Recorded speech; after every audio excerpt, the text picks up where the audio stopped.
afternoon, folks and friends. Welcome. Good to see you all. I don't even know if I'm live right now because my chat app just crashed. So give me 1 second. I'm seeing that it's not even giving me my window down here either. Believe it or not, everybody. But we are still getting our stuff together on this end. Hold on 1 second. No, none of that. All right, I've got multiple things that I need to take care of right now because I was not ready to be live, but here we are. Good to see you all. I'm going to get chat up so I can at least read your names. Unfortunately, things have been a little bit hectic trying to get this computer working. Still waiting on the last part to come in. They're taking their sweet old time. Unfortunately, now my chat app is not letting me log in. I was just logged in, and for some reason it kicked me out right when the stream started. God only knows why that's happening, but that's what happens. Music is too loud. Sorry about that. I am not in my normal setup, so I can't.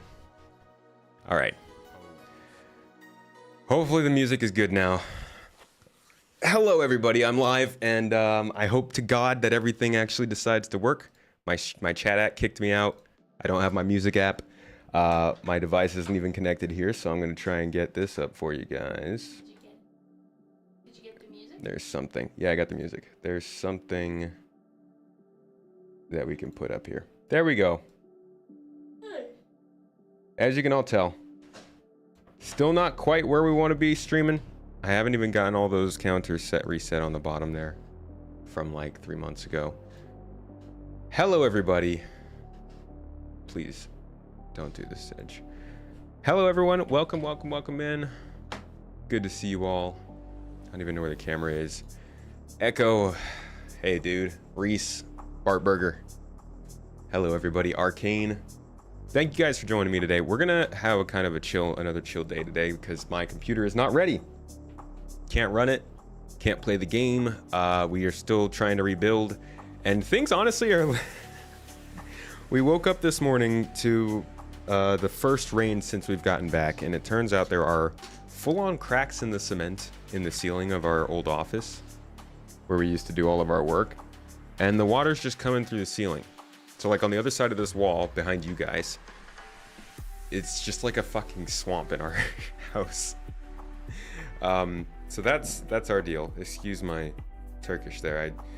It's kind of crazy to see, you know? You don't expect to see water just coming out of your ceiling through the cracks.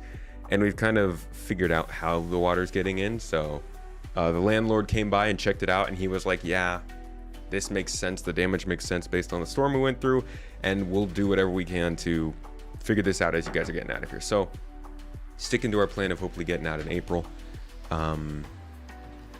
Sorry, I gotta reset some counters here because we've got it's saying some rowdy things down there in the stats. I can't log in. Mrs. Tomato, can you log into the Stream Elements overlays and reset the goals on the bottom of the screen? Subs and members. Cracked cement makes sense. Yeah, you know, totally reasonable thing to have in your house. Just a good old crack. None of our favorite cracks though. No. This one is actually, you know what? I'm gonna stop myself there so we don't get censored. Azrael, welcome. Good to see you. Cult, Frenchie. I really wish that, man, the camera's here, but my chat's all the way down here. I don't like this. I like it when I usually have a vertical display in America. And having the chat all the way down here makes it feel like I'm not actually talking to you. Kind of unlucky with all your houses over in Turkey so far. Yeah, well, it is what it is. Or on your roof. They put the water tarp things they use in the UK. We're going to do that, actually. We're going to do that in our attic. DM Harms, you missed the catch-up? No, not at all. We just started. We're catching up right now. Catch up with me. What's been going on with you? What's the latest? I'm going to drink some We have no water. I'm gonna think about drinking water for now. Wrong kind of water feature, right? I've got too much water in my house and not enough of it in the bottle. Sub only on Twitch? No, you can't. It's not. Subs are not limited to just Twitch. America, vertical displays. These displays I got over here are very, very rudimentary. Like, you can't even adjust them. They were like, we're gonna show you what's on your screen and then not let you change it at all. Hi. I brought water. Oh, we got water. Thank you. Appreciate it. Not been so close to SC, so this is perfect for you. Yeah, we're gonna go over some fun stuff today. There's quite a few features being worked on. A lot of them we've covered in like 323 previews and stuff, so I will make sure that we don't do much redundant overlap in that kind of regard. But some of that stuff will be changing probably more in the future of this year, so like maybe it is worth going over that. There are some pretty exciting things to go over though that I'm not even sure are coming this year, but we know are in development and could be very exciting. We've got, all right, Arcane subbed 11 hours ago. Thank you, Arcane. Appreciate you. No members and no Twitch subs, so we set all these to 0. And we getting started over. Here you go. Thank you for the water. And why the hair? We haven't even met any goals. There have been no goals. You guys haven't earned this. Just because you're beautiful like that. Long Toman makes our hearts shine. Uh-huh. You need a slight catch-up. Only played a couple of SC7 sessions this year. Well, it's been a heck of a year, man. Let's jump into the... Do we have a full gaming view? Does this work? Oh no! Where's Hold on, if I'm looking like this, I'm kind of not looking where I'm supposed to be. What happened to our display here? As I said, I am on a completely different setup than I normally am.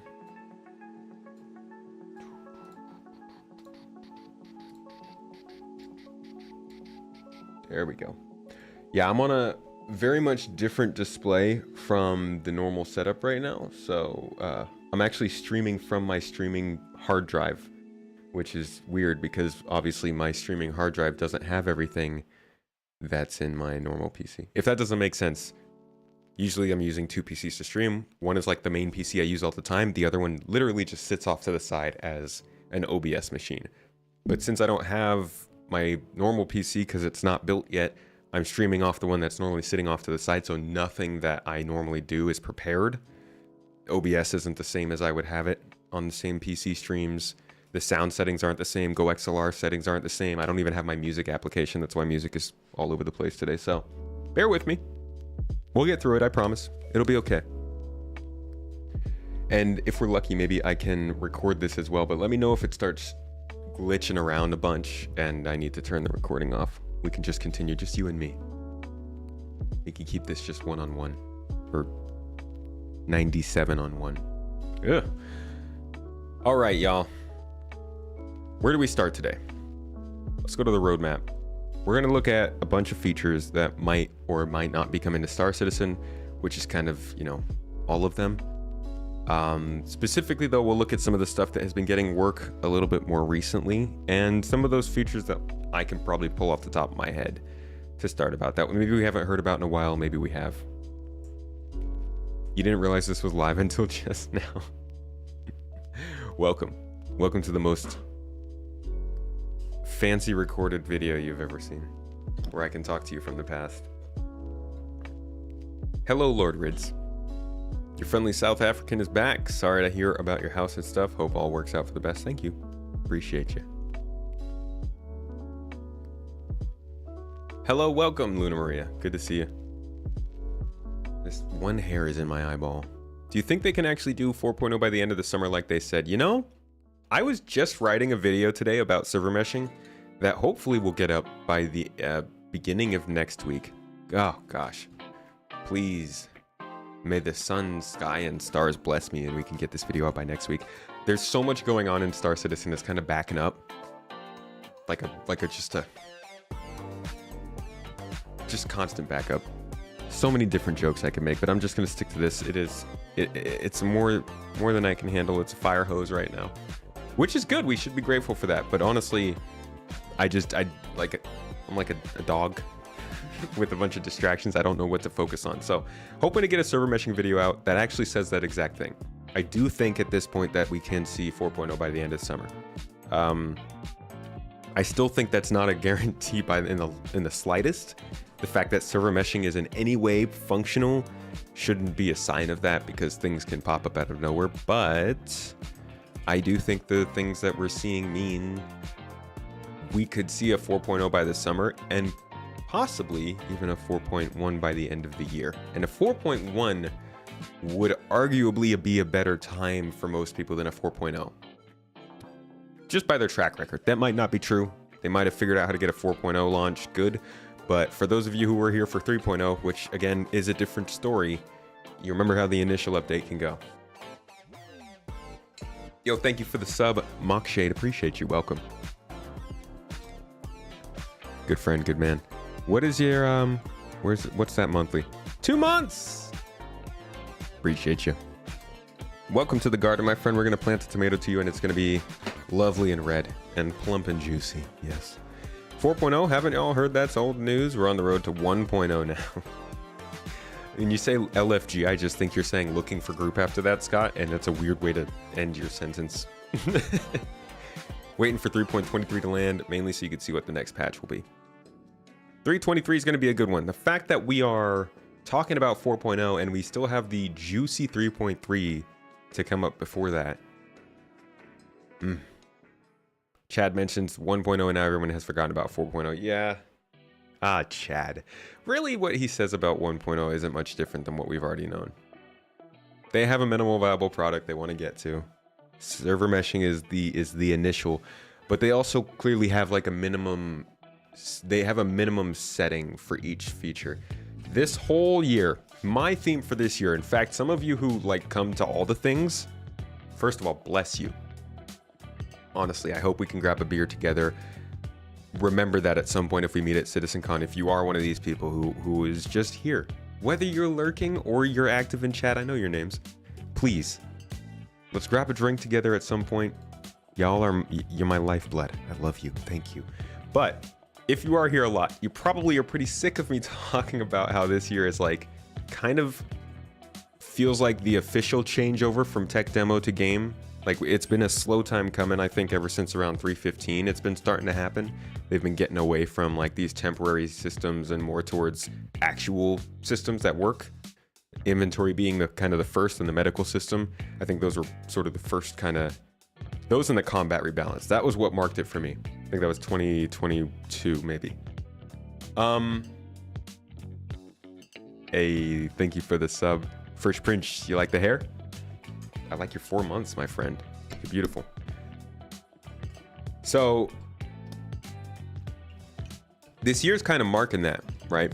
And a lot of the features, the way that they're going, and even the things that Chad McKinney is saying sound like they are mirroring that exact thing. In fact, monthly report's going to come out later today. I bet you we read some stuff in that also points towards the fact that they're no longer trying to put in things just to get things working. Now they're starting to think about the actual game. And there are some times when they don't do that. They do things and you're like, hey, that's if you guys want a game that people are enjoying, you probably shouldn't do that. And they're like, yeah, but we need to make the game. That still kind of happens, but there seems to be a serious ton of like, hey, this is actually going to be a game soon. You guys, let's start getting used to how this is going to work. Locations are tightening up. Systems are tightening up. Rendering systems coming online. Freaking ray tracing might be a thing soon. Gumbo, it's good to see you, my friend. Hope everything goes well with the restoration of your home. Oh, buddy, believe it, we're not going to restore this home. It is a rental, and our agreement is coming up soon, and we are fully on the same page with the landlord that we're just going to go ahead and move out before any serious work gets done here, because it's going to be a lot. We can't, like, we work right here in the room next door to the room that got most affected. We can't take any days off to have them do a ton of work in there. Just say what you feel. This game is slow. is slow Helldivers is what Star Citizen needs. Planets with monsters, aliens, something. I strongly disagree. I believe Helldivers probably should say Helldivers, and Star Citizen should say Star Citizen. Slow development and all, you know, give it to me. There's other games I play for exciting, fast development and good, you know, returns. Star Citizen is my long-term investment. This is the game that continues to, I get to play it while it's being built, and I'm ready for it to take longer for them to get some more complicated features and systems in there. Star Wars times MH. What is that? Mech Hunter? What's MH? We see you again at CitizenCon in Manchester in October. We'll have more to say about our CitizenCon plans soon. Promises.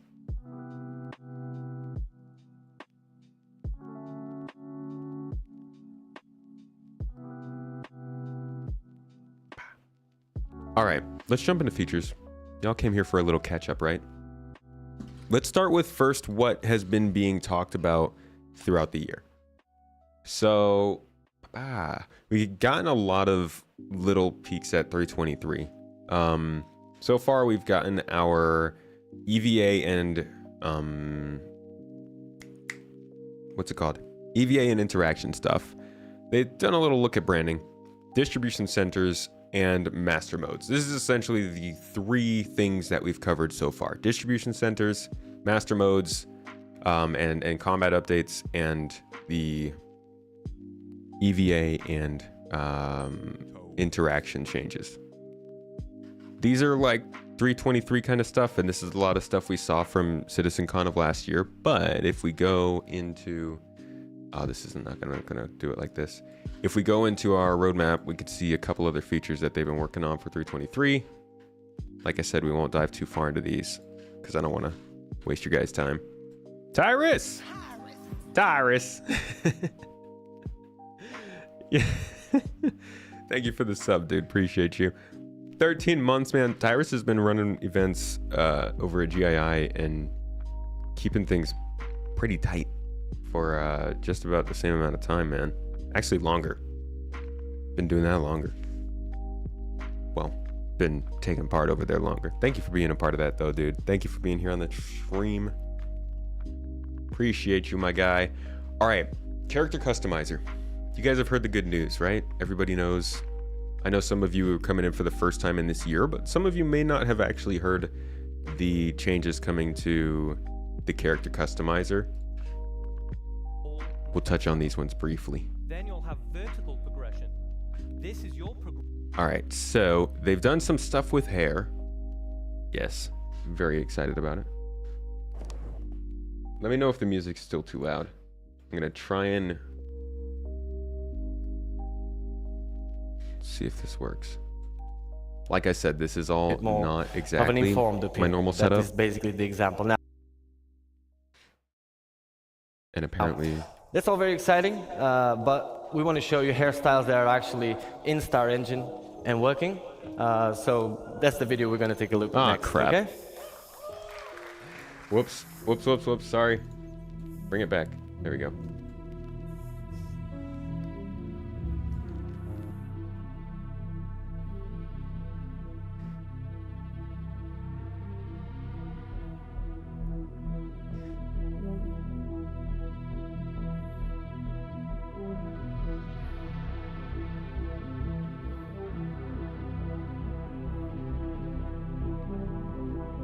All right, so these are just the hair. We already got this. But then there's also some more texture changes. The full range will come. I hope you and enjoy. Different types of hairs that they're bringing in too.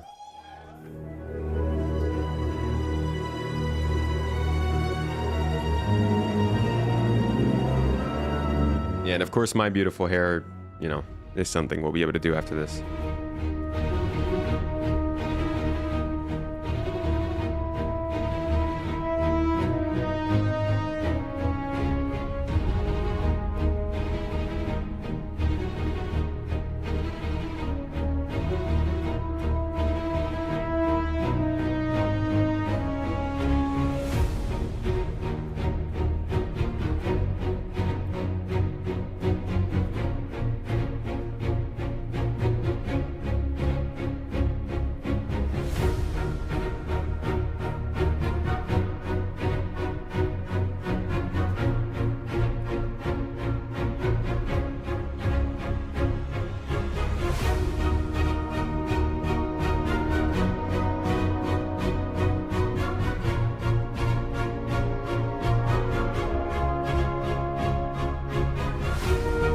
All right. So this was the hair part of things, but that's not all that's coming with this update. As you know, this is including the full new character creator, which... let's just take a step back real quick. Let's just go back in the history books. You know what that means. Here we go, diving into the CIG archives. Oh gosh, what would it be called? Let's just search for Twitch. I'm sure that'll make it come up. Depth of character. Here we are. All right. March 7th, 2019. 5 years ago. So with Listen in. Pacheco's hair, the number one thing that we wanted to try was a very different style. First off, it gives her personality and makes her stand out, and it feels like it fits her to begin with. But also, we wanted to make sure that we were able to do that with our new hair tech. I wanted to look special, and I wanted to not give her just a regular plain Jane type of hair. I wanted her to have a little bit of possibly hidden culture, and she looks badass, man. So since this is all very work in progress with our hair pipeline, and we're trying to finalize that now, if it's not completed for 3.5, we're not going to let that stop us for the release of Pacheco in 3.5 So I hope that It when was you not see completed Pacheco, for, they're if you excited didn't and that- know, it wasn't completed for 3.5, guys. It was not, did not come in. She still doesn't have her hair. They get to see a new style, a new type of character. We have a lot of already bad guys, and this is going to add to that group, but we're excited to kind of bring a different flavor of bad guy to you guys. So this was like, that's when we were like, okay, yeah, new hair, better hair, cool. New hair customizer. It took a little while, but here we are. New character customizer is indeed planned for the next update, and that's kind of a little bit of what's been covered this year. Well, come on then, don't be awkward about it.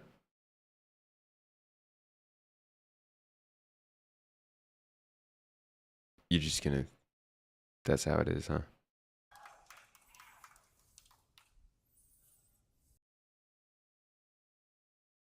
Just gonna leave me hanging here. All right, so here you can see we've got the, whoa, Wait. I'm getting feedback. Yeah, that hurts, dude. You can see we've got two body types that I can select from at any point in time. Ow! Ah, my ears.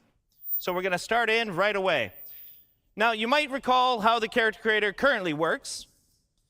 You would have a whole bunch of source heads from our DNA pool. We would select one of the facial shapes, and then we'd blend it up or down, depending on how much you wanted that certain facial shape. Now, this was pretty good, but it's not the most... What do I think the odds are of people getting Star Citizen faction tattoos in real life? Control this. And what we've now introduced is sculpting... Oh, yeah, I see it. I see it happening. Thank you for the super chat, by the way. Appreciate you, Rykovs. So, it's quite interesting to know what's going on behind the scenes, and this wasn't an easy problem to solve, but our animation programmers and tech artists and everybody came together, and they figured out a way. What is this? Why am I buffering on YouTube? It's on auto. Just change the resolution.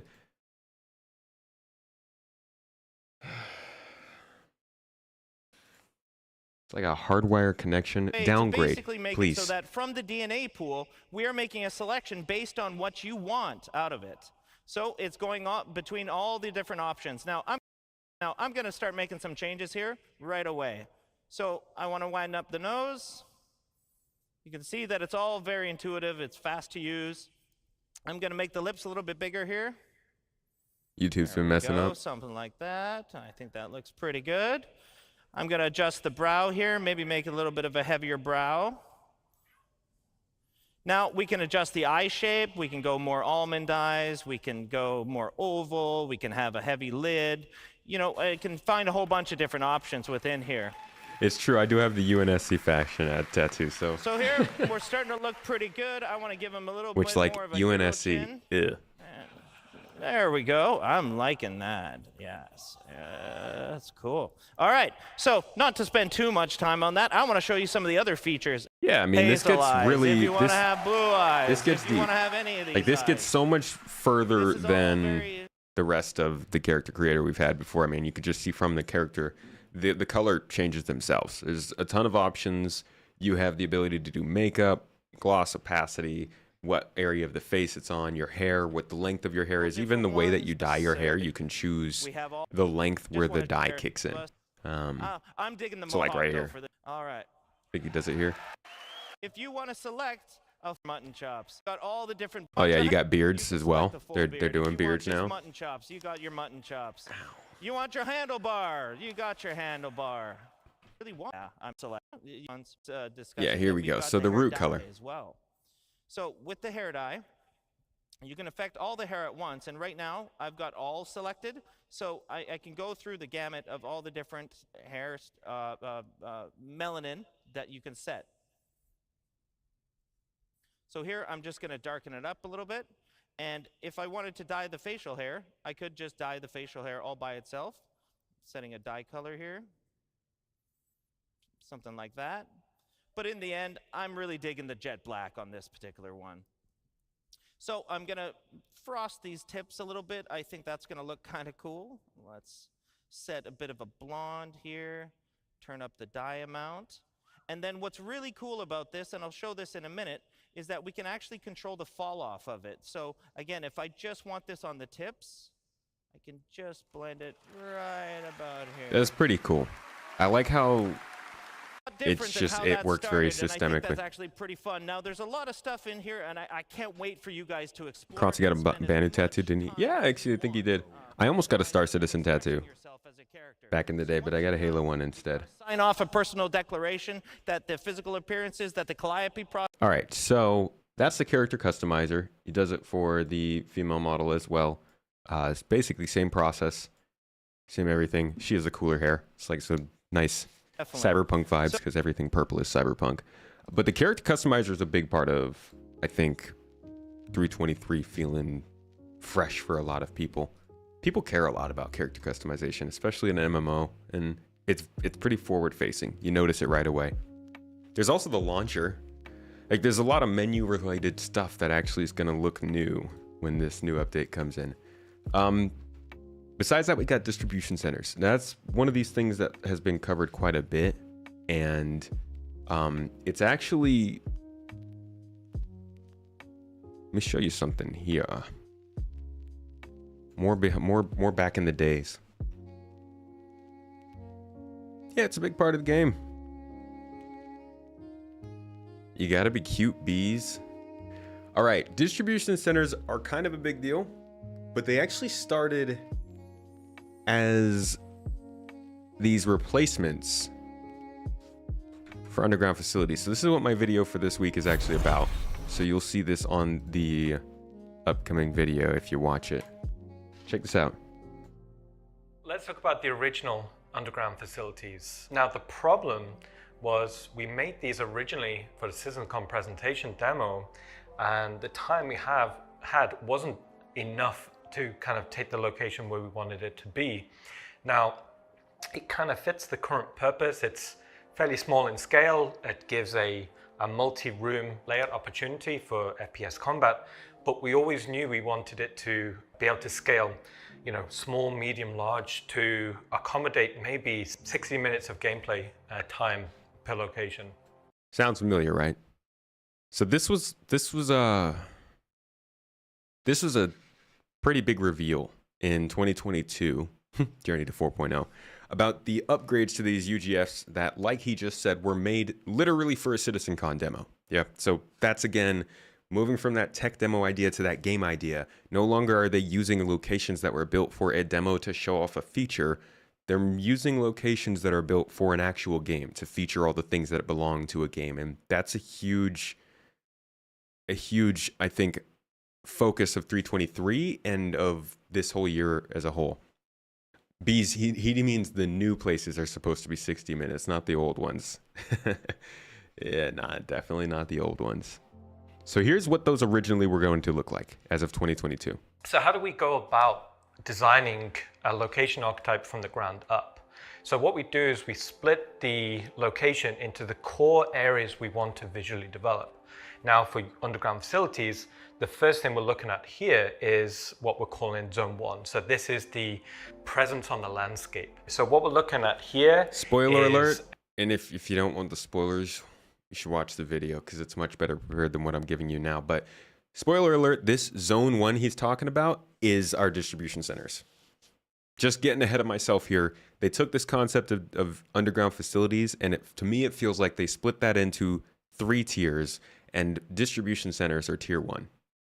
I think they're going to add on to the bottom of distribution centers. They seem to be talking about that. They mentioned it in Star Citizen Live. So what you're going to see here is sort of the future of distribution centers that they gave us before. An example kiosk shot of what a medium-sized underground facility could look like. So dominant features that we're seeing here is a kind of a key spire. This is instantly where your player, you should be able to navigate towards. This could be like a corporate wing or an executive landing pad. You can also hear how a lot of people were annoyed by this kind of verbiage he's using here. But that's Ian's job. My man Ian, he's all art. He figures these things out and then they fill it with the gameplay, which is where we are now. This could be like a... But you hear him say, this could be. And a lot of people are like, Star Citizen. A bunch of this could be, a bunch of that could be. And it's kind of the art people's stuff. So... And suck my tomatoes up! Good Lord, John. How you doing, man? Thank you for the sub, dude. Appreciate you. Why does it say 11 hours ago? Okay. Hold up. I feel like something is off. I think my computer thinks that I'm still on the Pacific Coast time zone, even though I'm on the Istanbul time zone. So it says I've been streaming for 11 and a half hours on my overlay, and it says that John just subscribed 11 hours ago. In fact, it says all of you subscribed 11 hours ago. Thank you all. That's very thoughtful. I wasn't even live then, so very cool. Good to see you, though, dude. I hope you're doing well. Glad to be back, man. Thank you for dropping by. Toes Gang is here to give the warm embrace of the garden. Corporate wing or an executive landing pad on the top. And then moving down, it's very important to be able to get the landing pads or the landing hangars quite close to the facility because we wanted that experience as the player lands. They're not far off from the location. They're actually quite close, and you should be able to see a little FPS area where the player lands. Also, what we're seeing here is some visual justification at what might actually be going on. So you're seeing, processing and tanks and supplies actually on the landscape there. Now, what I was saying before about it being a kind of a much braver visual presence on a landscape. So we designed the silhouette primarily, so you'd be able to recognize these as a location to aim for. Also, what we're seeing here is we thought it'd be cool to actually have surface entrances as well. So we're actually thinking about primary, secondary, and tertiary ways for the player to get into these locations, depending on the mission scenario. So like I said before, you've got like executive pads at the top, you've got the main hangars in the middle, and surface entrances down there below. All right, so then you got these lobbies. Up into the main corporate reception. Now this is also part of what we're getting right now with distribution centers. It's going to be quite interesting because we'll be able to rebrand these depending on the manufacturer or the location. That's where we'll get a lot of the variety. But this is the corporate presence before the player would go down into the bowels of the facility. And what we're seeing here is, just an example of what a bearing reception could feel like. All right, so that's zone 1. Again, that's what we got with distribution centers. Now, I'm just going to touch briefly on these other zones just to give you an idea of what to look ahead for. But then we're going to jump to inside Star Citizen with actually one of the guys who was on Star Citizen Live recently talking about these. And he sort of points us towards what I think is the most convincing argument for why distribution centers are still being worked up towards that higher tier of underground facilities.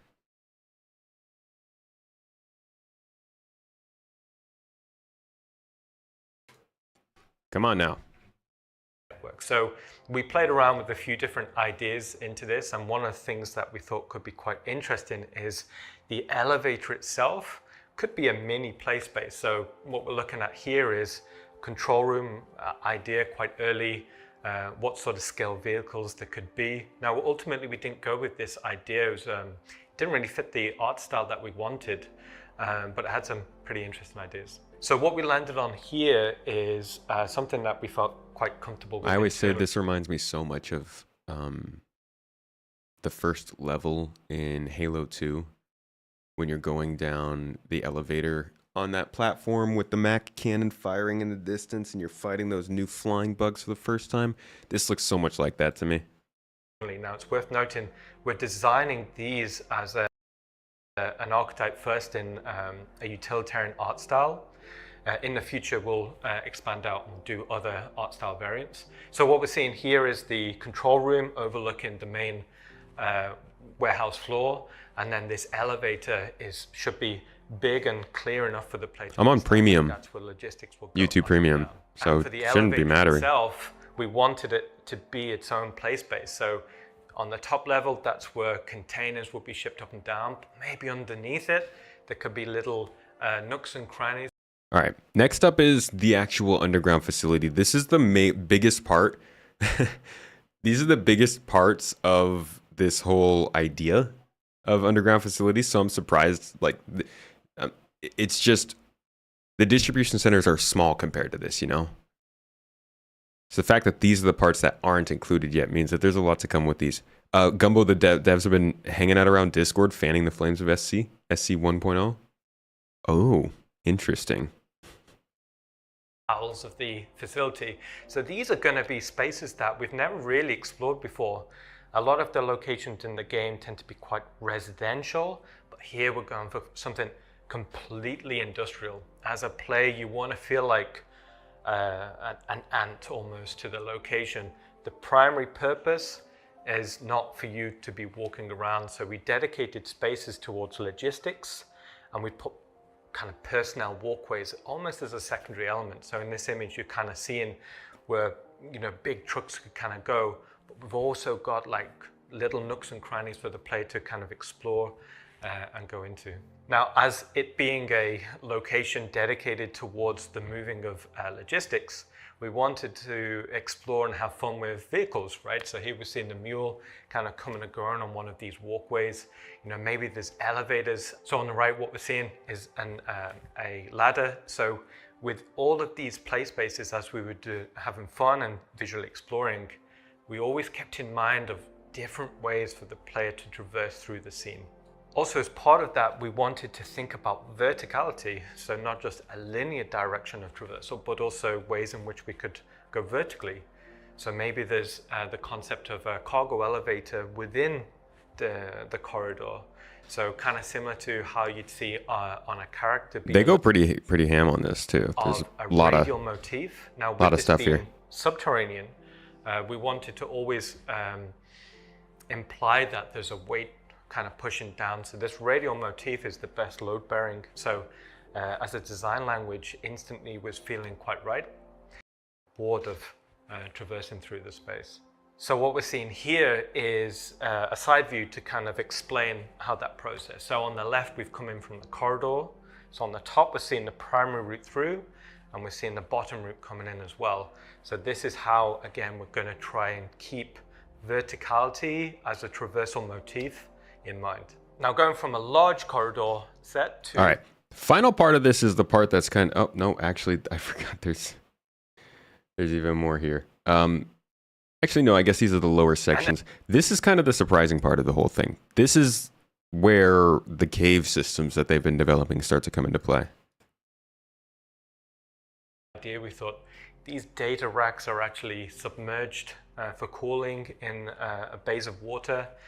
We thought also it'd be cool if there's a cause and effect. So if the player solves a puzzle, to go from it being below water to above water. So again, ways in which we can kind of spark ideas or conversations with design about interesting opportunities. And then lastly, Zone 4. Now, it wouldn't be a missed opportunity if we didn't go into some sort of organic locations as part of the underground facility. So this could be excavation zones or areas where it'd been abandoned. This could lead into cave networks. This was something we had quite a bit of fun with. So how do we actually take the player from being in this fairly well-established industrial location to a cave? There needs to be some form of transition period. So we came up with ideas about how we'd see excavation equipment, or, you know, with the roads kind of peter out.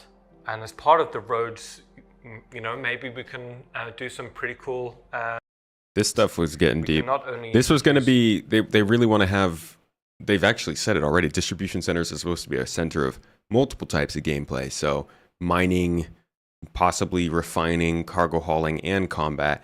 And this is where the mining would be coming in. different types of geology, but maybe we're introducing some form of liquid. So depending on the location, maybe it's on a certain planet, there could be like underground rivers, underground lakes, maybe it's lava, maybe it's acidic.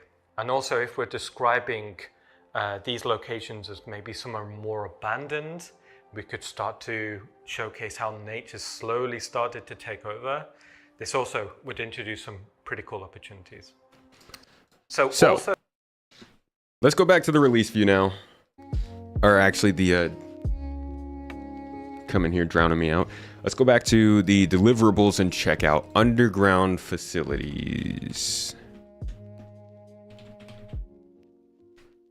Underground facilities had 142 weeks of work starting all the way back in early 2021. Now, this doesn't mean it was all this time straight. They could have taken breaks. They could have worked on other stuff, but the amount of time in total that they had at least written down here is 141 weeks, ending at the end of last year. That kind of lines up with that switchover they've had from these locations to distribution centers. I don't know if they have those on. They don't have distribution centers on the deliverable view. They just never added them. I don't know. Sometimes that just happens. But over time, they updated us a couple more times about this. Check this out. This one is quite telling. Sandbox 2, and we're working on the revamped underground facilities which you saw at CitizenCon. Come on now. Now, this is the guy who was in Star Citizen Live a couple weeks ago talking about distribution centers. Oh my God. It's on auto.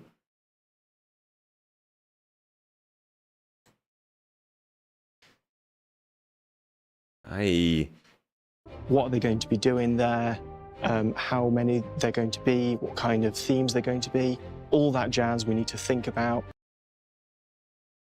Sandbox 2, and we're working on the revamped underground facilities which you saw at CitizenCon. This is also my first ISC. At least 720p. How is it that I'm pushing out a stream perfectly fine, but I can't watch YouTube without buffering? We're literally making you more money by doing this, YouTube. Come on. Actually, we're probably using more money than we're making by streaming this out. They're going to be doing there, how many they're going to be, what kind of themes they're going to be, all that jazz we need to think about, and we also need to plan out how we're going to do it. So when we're in the stage of very early on in development, it's about kind of iterating quickly, getting into the editor, getting feedback on what we're doing, playing the location as a complete thing as fast as possible, because only when we see things in context of what they're going to be can we really make actual great decisions on what it is we're making. And this is a collaboration between art and design, mission content, the directors are involved. It's just molding the beast into something tangible, which we can then take into our planning stage. The All right, surface structure jump forward. So here's what we were just talking about in the previous episode. You got zone 1 that he's going over here. This is basically, he's talking about distribution centers. Need work doing to it or not, they can read it for themselves here. This is great because it gives us a big overview of what's required for the location. And it also means that we can break it down into kind of content packs. So our tier 0 is everything that we would need to release this into the universe with some variation. Our tiers after that kind of our additional content, which might flesh out some of the UGFs or give it a new theme or that kind of thing. So some of the rooms that are in production at the moment, let's just skip over to them. So this looks like one whole thing. It's actually 2 things. So it's the surface structure, which is this guy in the middle. So you can tell we've gotten this, surrounding or we're getting this. You know, how do you actually get there? We've also got our physical elevator spaces. So if we go from the top, this is where you trundle down into the UGF on a lovely diagonal elevator. That's actually the part that hasn't, this is in the UGF. So if you come forward here, How many this are? is where they kind of lay out all the different tiers. I don't think we're getting a tier 0, honestly. I think this is more a tier 1 than anything. But it's only that first zone. We're not getting the second, third, or fourth Just there are zones. how many designers, But it shows how they're broken up. how many total days for a sprint, blah, blah, blah. Get all Adib, that how you done. doing? And that gives us our kind of ballpark figure to go with, to begin with. I think I might have to retake this. No. You're doing good. At what point do we ignore all? At what point do we ignore all this? Okay, so it's all great having all of this, and it gives us a really good plan to begin with going forwards. But as you probably know, game development isn't really a concrete process. You can have all the numbers in the world, but you'll still have things that kind of crop up out of nowhere. That is what game development really is. Like my hair? From this point now, we can get back I use into the new character editor, We can customizer. start fleshing out these rooms. We can start doing these overlays. We can start finding the variety and really bringing these new underground facilities to life. The new underground facilities. All right. Underground facilities. They Sandbox keep 2, going, and getting we're called working underground on the facilities. revamped. But then we jump forward to CitizenCon of 2023. Destination Adventure. And suddenly we get this. In grey box, so just keep that in mind. Sandbox 2, and I'm the product owner for the distribution centers. Before we delve into, I'll put my slide on for a start. Before we delve into it, everything that you're going to see is currently in grey box, so just keep that in mind. So, these distribution centers, what are they? Well, first off, they're the biggest location we have on the ground outside of landing zones. The reason why they're so big is intentional. We wanted them to accommodate as much world and mission-based gameplay as possible. Each location supports multiple landing pads and hangars, making them accessible to as many players as possible at any one time. There's even a road network to support transit from the planet's surface, into the main building and to any berth ships. So every distribution center will be owned by a faction, depending on the faction. All right. And The rest of this we mostly know, but that's your basic introduction to what the heck these are and why they're here. We are getting this first zone, this first sort of exterior area along with that interior administration area we saw, as well as like a little extra zone that's not quite that full underground location. It's just more of like a cargo area, but I'll show you what they've shown us so far here.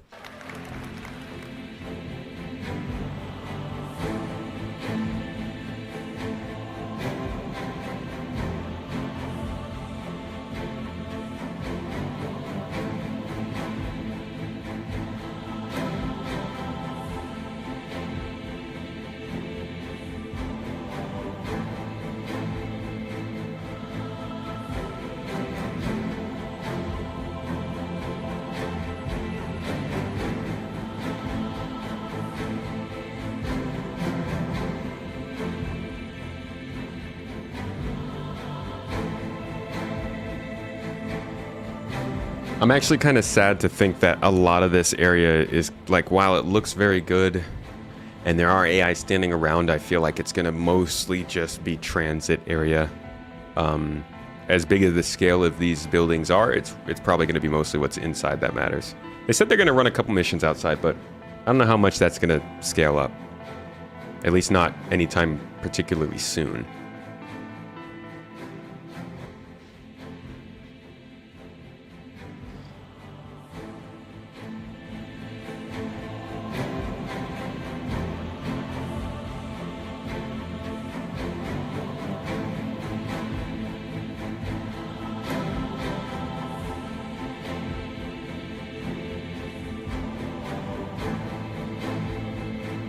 I also can't imagine how much of how crazy these are going to be in the neutral locations where anybody can show up.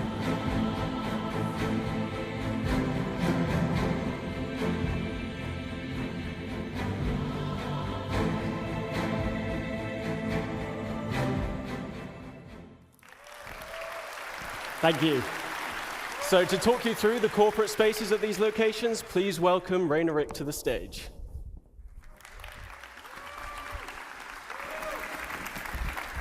Hello, hello. So my name is Ray.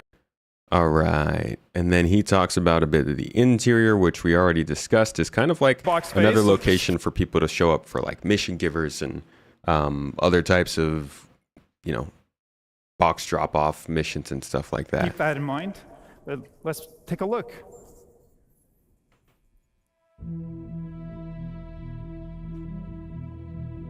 I believe the friendly ones will have green zones. And the green zones are temporary. The green zones are only there because the reputation and security system can't back up players yet. But the idea is that there will be no armistice zones. There will be only defenses that the game offers and consequences for things that keep players out of these locations if they're not meant to be there. That can be however successful it might be. The devs can always tune the game as much as they need to if things don't work out, but that's the kind of the goal.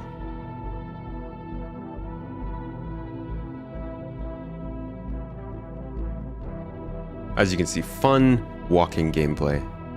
Absolutely premier salute gameplay. Just the best hallway emergent gameplay you could find.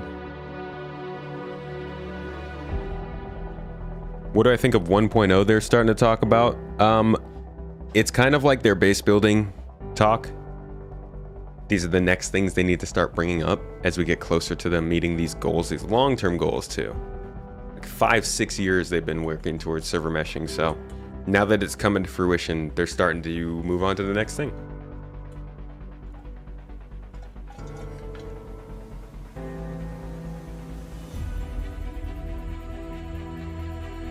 All right, that doesn't really show too much, but you get an idea of what it is. Now, that's distribution centers. We've talked enough about that. Let's talk about a different location that has been getting worked on, but hasn't been touched on for a while.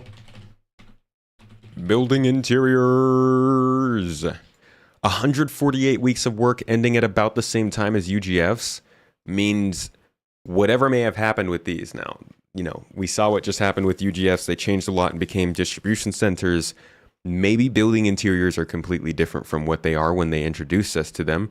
But I'm going to show you what they did introduce us to, and you can kind of pick what you think it might show up being. This is, again, probably a post 4.0 location. This is one of the furthest out locations I think we have actual footage and coverage of so far. This is very much more of a end game kind of initiative, I think, for them, and building out cities and larger locations.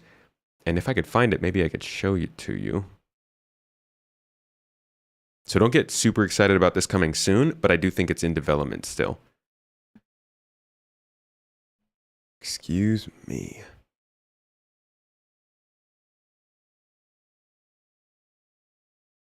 The new studio, off camera, river song. Should be around here somewhere. Inside the merchant, second life. Persistent entity streaming. Was it last year? Oh yeah, because it was so... Yeah, here it is. 4.0 to 4.0. So they call it a journey to 4.0, but I think it's more of a journey to 4.x. This week, yeah, the ending of the progress tracker doesn't mean anything because it hasn't been updated, but it still shows the work up until that point. So it does mean something. It's not that it doesn't mean anything, just doesn't mean anything here. But building interiors were scheduled to be worked on as long as UGFs. So that to me says they were continuing to being worked on. They were not dropped after this episode. So this is... I'm going to again do the same thing we did with the UGFs. Kind of look at why they're doing this, and then we'll jump through the different sections of what it includes.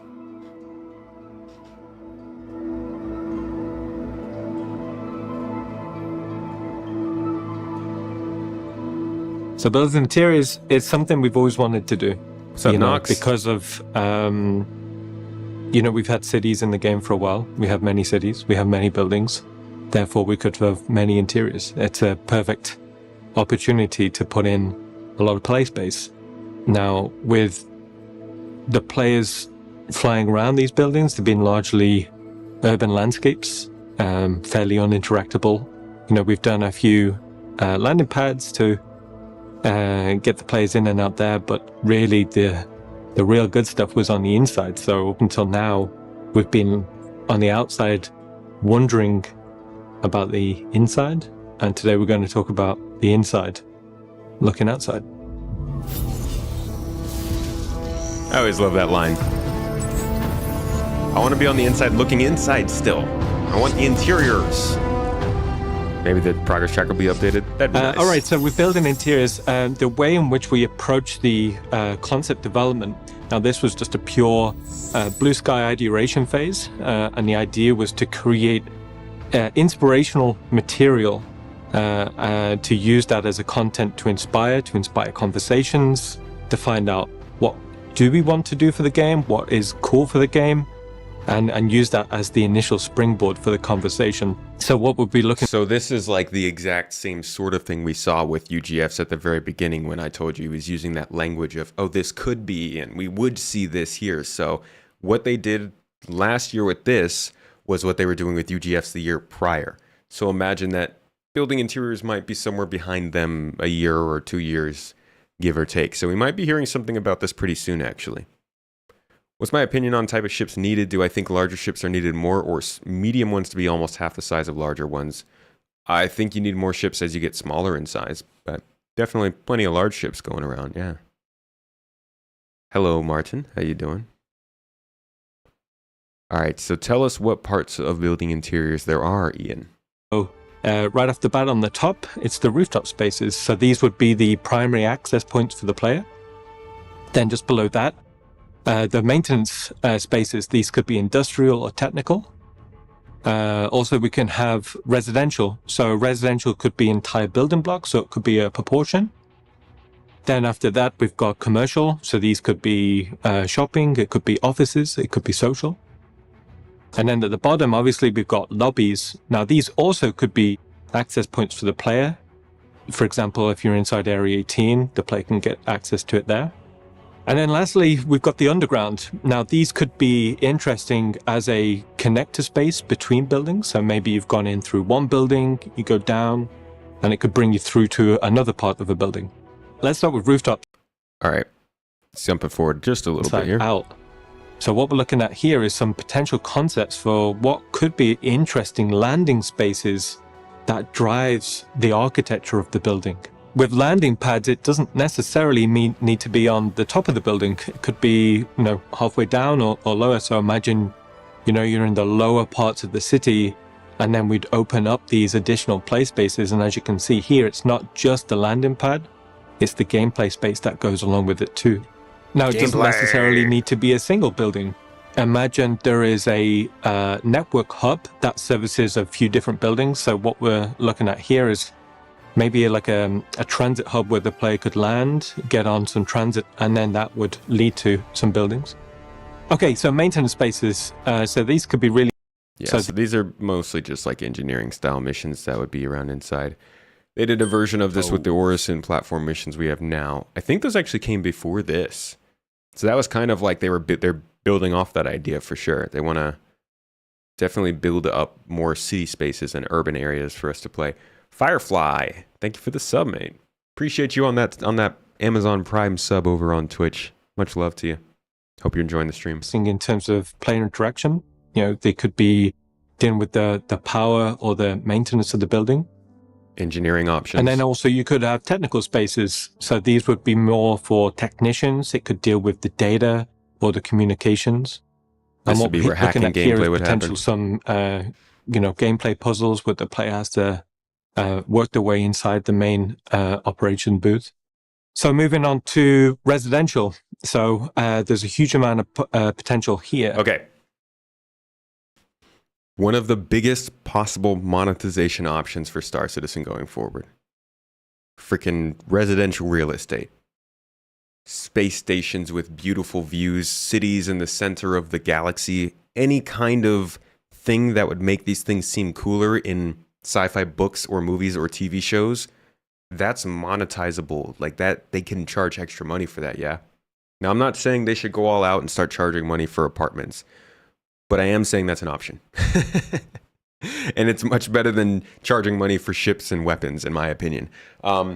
You'll be able to earn this stuff obviously in game, and you'll be able to, you know, work your way up to an apartment. I'm just saying that for a game like this where they have to find a way to monetize it and people want to get away from ship sales, I think our apartments are a big opportunity. But this could also just be a really big part of the game in general because of customization, because of the social aspects of an MMO, because you just want to have a place where you can keep all your stuff on each planet. I like the potential of this. What we wanted to do with residential is two things. One, explore investigating the potential player housing. So with that, we want to be able to create a variety of interior layouts. Lovely hair. I know. And also we want to explore a variety of architectural styles. So when we're looking at potential housing layouts, we wanted something fairly modular in a way in which we could create a variety of combinations. So whether it's living spaces or habitation spaces or social spaces. And also here we're looking at, we want the players to eventually be able to populate. Thank you, Firefly. Player-owned habitations. So you Appreciate see you. here like a first indication of how, you know, the sort of dressing styles that you'd be able to do. Outside of something Who's that's trying to fairly live in like that dark, dungy cyberpunk apartment versus these super high quality, like luxury spots? Fairly high end. So here we're just exploring some ideas about. This one gives me Oblivion vibes, that movie with Tom Cruise. What Your a boy space Tommy. could feel like on a different architectural style, and more generous windows, you know, interior spaces dedicated to more than just habitation. And these would be focused on other landing. All right. And then you've got like commercial stuff, work, cubicle It folks. means we can look at areas that are more gameplay focused outside of player habitation. So when we're talking about these could be office blocks, these could be corporate owned. Inside here, there could be corporate wings, there could be manufacturing, there could be office spaces. And what we try to think about with these, it's more than just a flat room. There should be advanced traversal, it should be multi-tiered. So outside of the commercial office, as Marcus said, there's going to be a lot of wasted space in these areas. These areas are going to be mostly walking space, right? But there's a lot of atmosphere and world building that goes into this that I think will be important. You have a dystopian dream you want to play out here? You're going to love Hurston then, my friend. Reese, I'll catch you later. Have a good one. And Abdi, thank you so much for the sub, dude. On 29 months, this guy. What a freaking fantastic friend Abdi is, by the way. If you guys don't know him, go check him out. He also is streaming here on Twitch, usually doing some Star Citizen stuff, but also kicking it off with some art. Much love to you, brother. Hope you're having a good week. Thanks for dropping by, man. these are going to be access points to the player, but also we can do more than just a standard foyer that we're seeing in the game right now. So this sort of space we're seeing here is, imagine there's an underground transit network, and that transit station feeds a network of building lobbies. So these could be social spaces, these could be really good combat spaces. They could have access to mini restaurants or bars or facilities. And we're just showing that in a variety of art styles. So one's a fairly low end, one could be fairly high end, but the infrastructure is the same. So, and then my favorite part, the underground. It means we can access a whole area of play space that doesn't need to be contained inside the building. So within a lobby, we want the player to start to traverse down into these spaces, and these could be underground transit networks. They could be abandoned underground transit networks. This then could drive potential racing opportunities. So when we was doing this, we thought, oh, it'd be really cool. Like, what would it look like if there's an underground street race going on there? Also, yes, there could please. be traversal opportunities. Like See, this is like, what if this could connect to caves? What if this could connect to the underground facilities we were just talking about? Like, how much scalability is this if these locations show up next to each other? How far could they really go with this 2, 4, 8, 15 years down the line? I mean, I know that's insane, all right? Don't get me wrong. I'm not trying to say this is something that shouldn't be here for 15 years, but like, I'm pretty sure RuneScape just celebrated 20 years. World of Warcraft is on track for that. EVE, Star Wars Galaxies, if it didn't get killed, would still be around. There's tons of games that are going to last 20 years, especially now. People are actually building games to last that long. you don't think Fortnite's going to be around in 20 years, yeah, it might not. I don't know. But like the idea of this getting updates 15 years from now doesn't blow my mind, or doesn't, like, it's not a surprise to me. So I do wonder how this stuff could be utilized that long from now. Will one day cities in Star Citizen have procedural generation for city streets? I don't know about city streets, honestly. I think that'd be a bit much. They're doing some sort of road stuff, but I don't know if they'll ever go super detailed like that. Like I said before, if the player wanted to go into one building, down, and then through, and then up into another building, what would that traversal network be like? Especially if we're thinking about, if it's an older part of the underground of a city, maybe it's less used, you know, people have built up, that would instantly inspire a whole bunch of traversal and investigation missions there. Or maybe there's an old aqueduct. All right. Today, honestly, has been, I was going to go over features, but today feels mainly like a locations update, so I'm going to keep with the trend. Let's talk about space stations. Space stations are another, we're kind of going through all the archetypes of I guess that is a pretty good idea for what this could be. A look at every archetype in Star Citizen. We touched on underground facilities. We just look at bunkers. Let's look at space stations. They're a bit rough. Not gonna lie. Space stations are a little bit disappointing in Star Citizen right now. Tyrus. But they have some decent plans for them. We've seen what they've been doing with Pyro. I'm not going to go all the way back to like the things they've said about space stations way back in the day. But they have a lot of plans for the branding and the way that people understand space stations through scale and through design. And you can go all the way back to this panel, Star Citizen, CitizenCon 2021, where they kind of started to introduce this new form of what they wanted from space stations. Let's see if I can find that in here. Here we go. Here was our introduction to this new idea for space stations. Now, this isn't for everything. This is mainly for Pyro. But I think it does still lend some credence to the direction they're going and how extreme they want to make everything look at sort jump of points. branded. They've evolved quite a bit since last time you saw them. Enjoy the rest of the show. Thanks, Jake. So one of the things that players will first probably come across when they come into the Pyro system is the space station. You know, it was discovered a long time ago. It was sort of deemed uninhabitable because it was just too dangerous with that variable flare star going on. So they kind of utilized the system for resources, and then when they kind of tapped out, they just sort of left, and that's when all the sort of squatters came in. So there's sort of older infrastructure built to sustain kind of the mining activities and the gas harvesting and stuff like that, but you know, they just basically left, and then other populations started to slowly move into the system, criminals, squatters, survivors, and whatever, and start to kind of take over what was left behind. Which gives us some unique gameplay comparatively to Stanton and the space stations there. So with Pyro, since they're in such disrepair, some of them are inhabited, some of them are completely abandoned, and then She took my hair. so players can go and explore. They can go and see It's hot in here 'cause my hair is what's happened hot. there, whether it been hit by an asteroid, or if it's there was some sort of conflict there before. But you'll be able to go and explore the different decks. Yo, Abdi, much love to you, dude. Hope you're having a good day. Be able to go and meet new people, meet the frontier lifestyle, enjoy it. Okay, so before we go to the inside of the stations, we're going to jump now to Eric, and he's going to go in a bit more detail, the concept development process taken when looking at the exteriors. Hi, I'm Eric Gagnon, Principal Concept Artist on Star Citizen.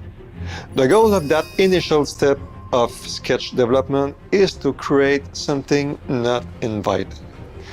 Dangerous, damaged by asteroids, and surrounded by floating debris. Hiding place for outlaw looks old, decrepit.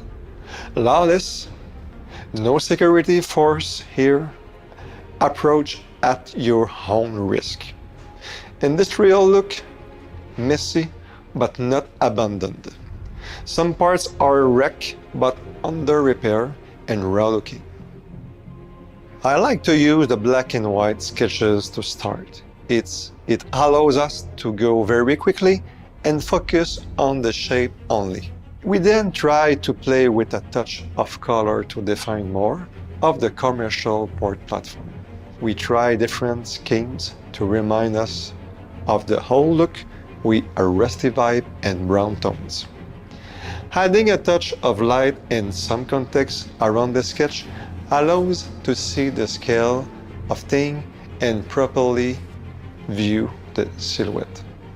We expand on the idea to play with the hold on, let me step forward to more of the function of this, because there's actually some really interesting stuff they talk about here.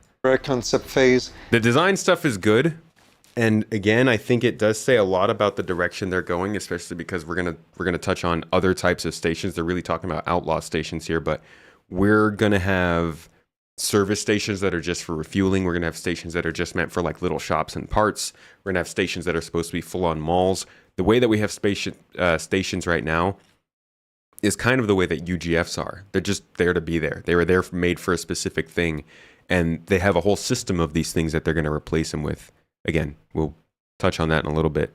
Some of this previous stuff from CitizenCon last year, we'll go into that. Right now, we're going to go from the outside, and we're going to jump to the interior.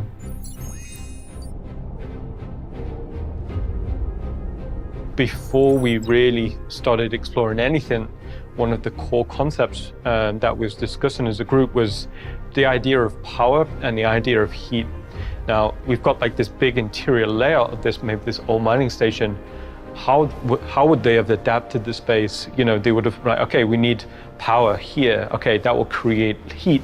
So we started thinking about, okay, where would the heat lamps be? And then where would light come from? So just the principal concept of power, creating heat, creating light, that was pretty much the core of the start of the visual development process.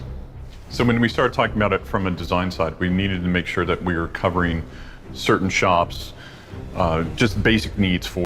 Hi, my name is Christian Doratz. I'm a senior concept artist on the environment team, and we're going to look at the concept development for the space station a little bit.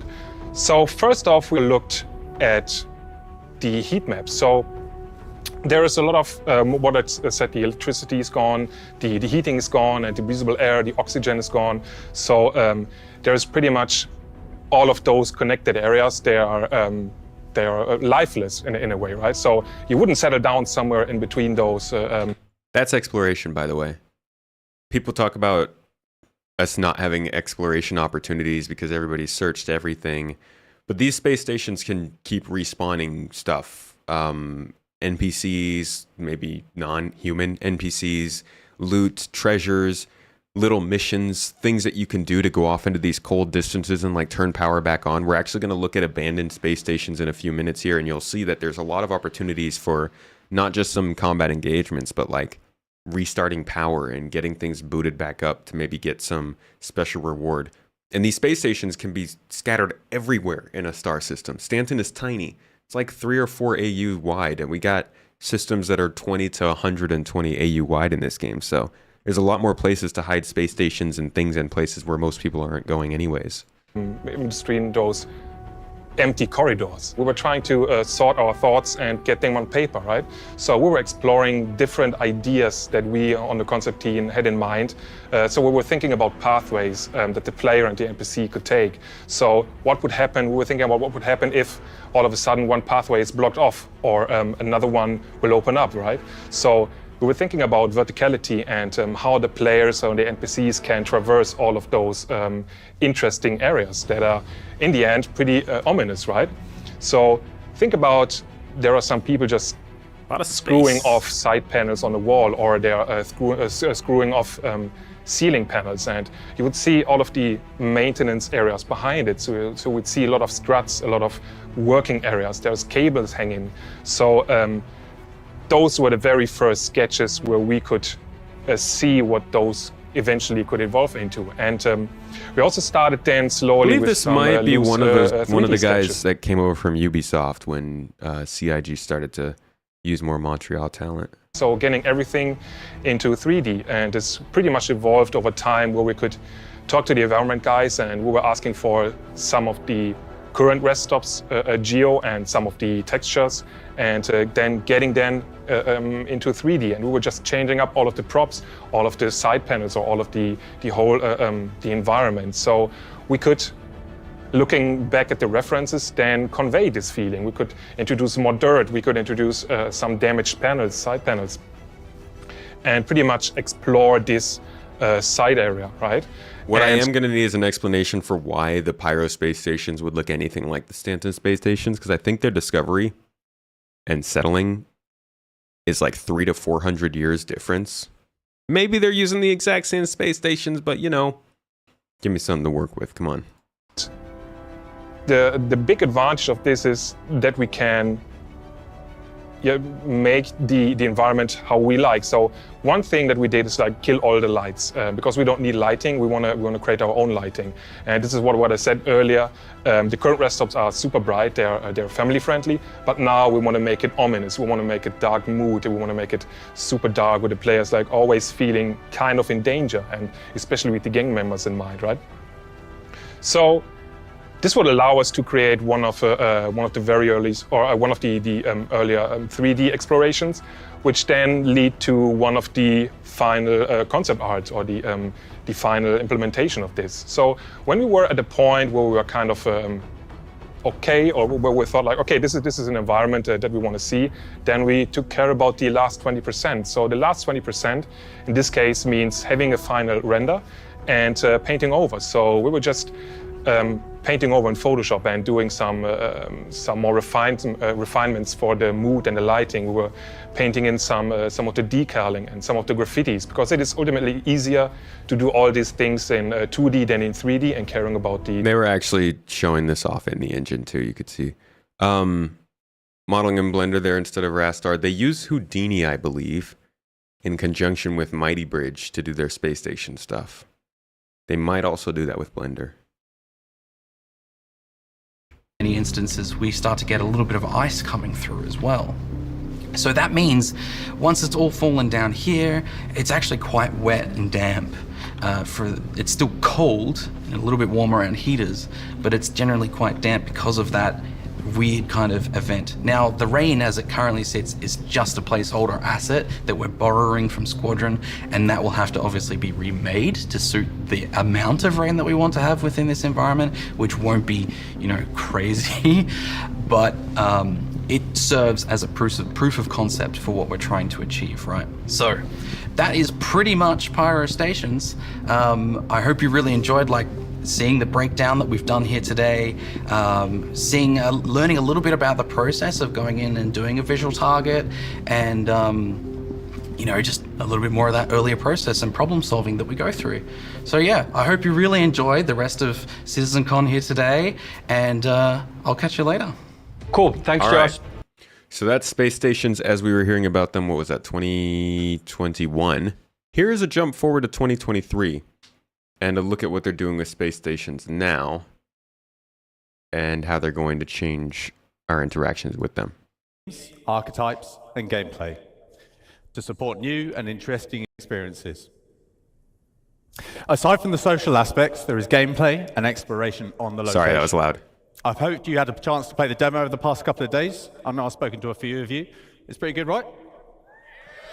Yeah? It was a sneak peek of our current progress. Let's kick off with an overview of the Pyro system.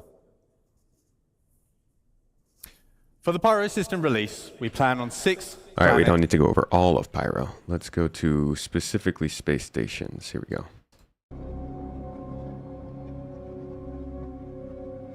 Oh, your first CitizenCon in 21. Nice. That's a good one to start on. That one felt properly restrained, although it was still a little, obviously, showed... No, I'm sorry. That was the road to 4.0 one. A little rough. 22 was much better.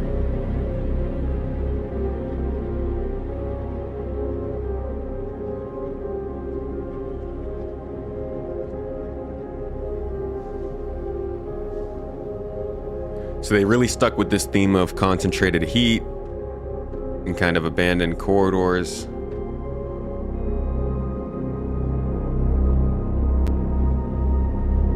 Central areas are pretty heavily populated, though.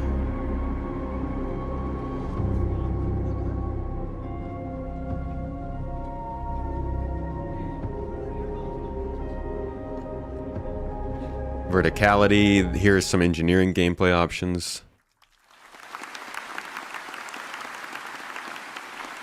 Thank you. So to create a richer experience from rundown stations, we have 3 key points.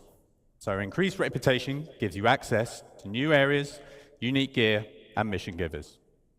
It also relates to basic functions such as the hubs, clinics, which need at least a neutral standing with their owners. Combat can take place anywhere, including social areas. Numerous options for environment traversal and enhanced environmental interactions. We aim to include new substation areas such as the workers area, lower deck, and maintenance areas. Yo, Ganj, thank you for the sub. Content, more environment interactivity, and interconnection between areas. Our journey begins when the player arrives in the entry deck view room. The entry deck serves as the first barrier between the outside world and the interior of the station. Some inhabitants are prevented from going inside and are stuck here with no means of getting out. Slums are formed beneath the bridge, smuggling routes established. Some shopkeepers will sell you water and food on your way into and out of the station. Let's have a look.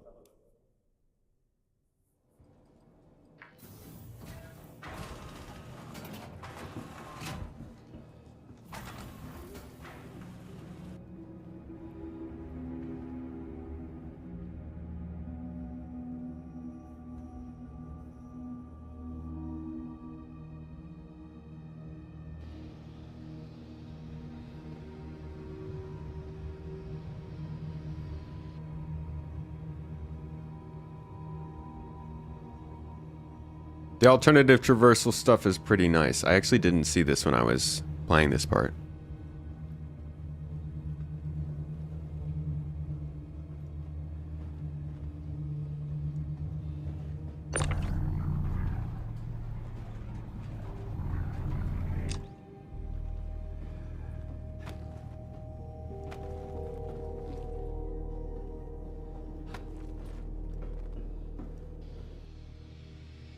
Areas are a lot more gamified. Let's see if I can update this quality so we can see a little bit better. Come on, work with me. Doesn't even need to be 4K. 1440p. Come on, we can do that.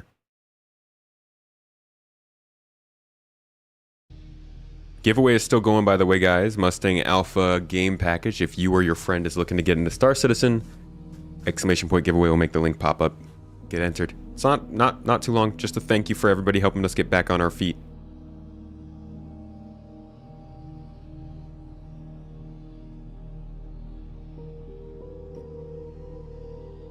Honestly, these space stations, by the way, like they're talking about verticality and stuff. These stations have more space on them than landing zones. From my small amount of time playing in Pyro, the newer space stations feel like landing zones themselves. And I know Ruin Station is supposed to be a landing zone, but even these other ones were just very expansive.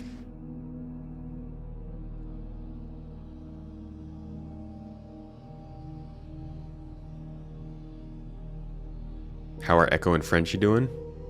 I'm sure quite lovely. Echo is in here, enjoying his cotton candy milk, I believe.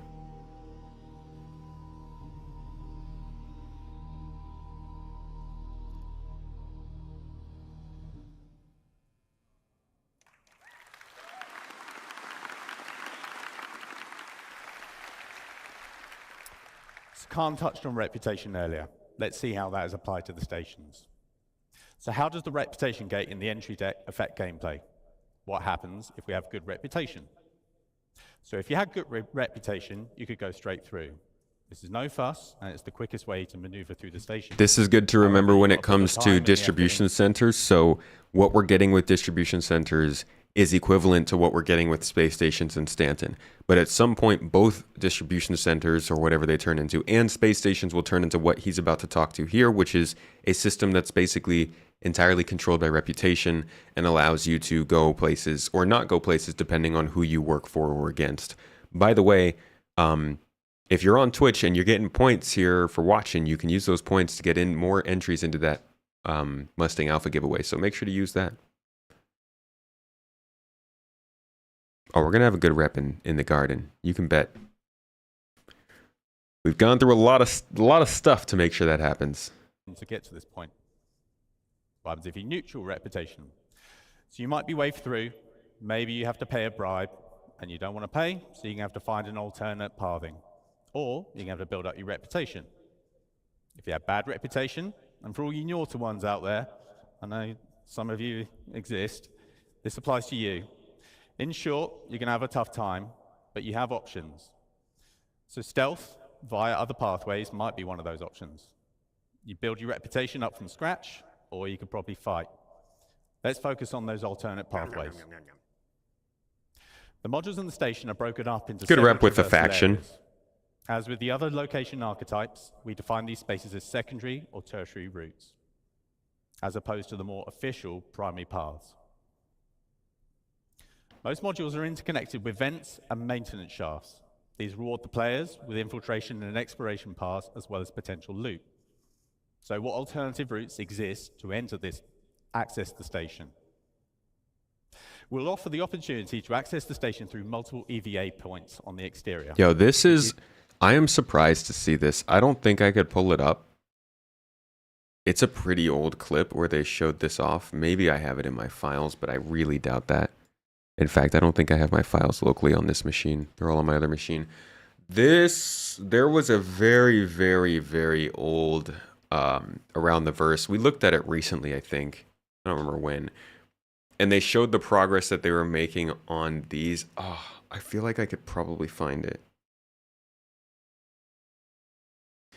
Okay, I think I might know what episode it's in. Hold on. If this works...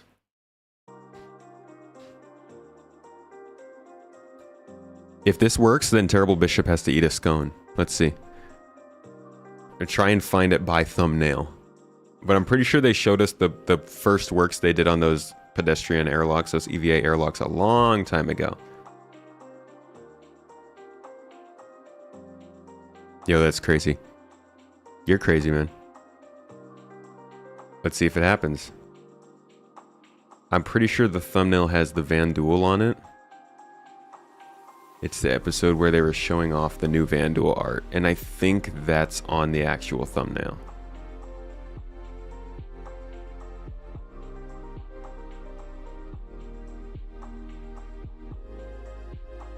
It's somewhere around here.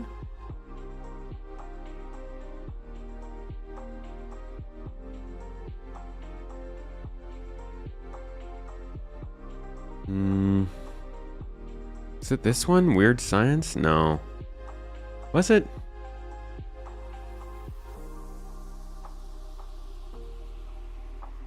Might have been before Inside Star Citizen, to be honest.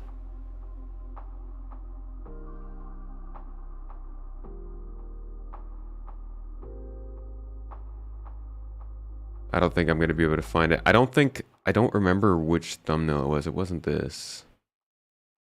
It was whatever Inside Star Citizen was going over the Van Duel updates, but I guess I don't remember what the thumbnail looks like. Hold on, we got one more option. Lovely Starchives, thank you so much for making this an opportunity. Search for the Van Duel. And see if that brings anything up. Enemy Mine, that sounds right. Yep, Van Duel on the front. Okay, there's our thumbnail. But does it actually have that spot that I'm thinking? No, this isn't the one. Nah, I was wrong. I don't know what episode it's going to be on. I don't think we would be able to find it. But there were some EVA access hatches they were making for space stations years and years ago. Pretty cool to see it coming back here. Anyways, enough of that distraction. Scott, have a good one, man. Thanks for hanging out. Gives you the choice on how to tackle missions and reputation issues. These alternative entries allow the player to circumvent the ATC loop completely. Useful for when your reputation with the owners would normally prevent you from going through more official ways. So this is equivalent to those underground sneak-ins they talked about with building interiors. They're setting these up for all the archetypes. The spaces that provide content aligned or against the owners of the station. The maintenance hatch access points are a new common sub-location to the stations. The stations are planned to house maintenance areas that increase the interconnection between all the different sub-areas of the station. They act as alternative pathways the player can take to traverse from the entrance area to the Galleria, for example. Now let's have a look at our main social space. The market. A central location for the controlling faction, it houses all their nefarious activities. You can participate in their endeavors if you have the right rep. Let's have a look at some of those key features. Echo, how are you letting work get in the way of your space obsession? Who wants some f***ing noodles? Yeah, these locations are gonna feel a lot better than what we have right now, but the AI's got to match. Everything feels dead and dumb when the AI is so derpy, but when they're actually doing things in those locations, it's gonna feel very alive. So here again is your engineering gameplay, not just in ships, it's going to be in these space stations. They keep on alluding to it very, very strongly, and people should know. These are going to be probably some of the more in-depth missions that we get at these locations.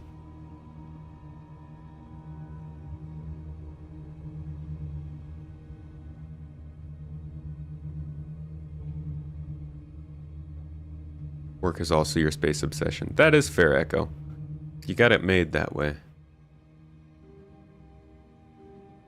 Do the noodle dance, dude. What a throwback. Thank you.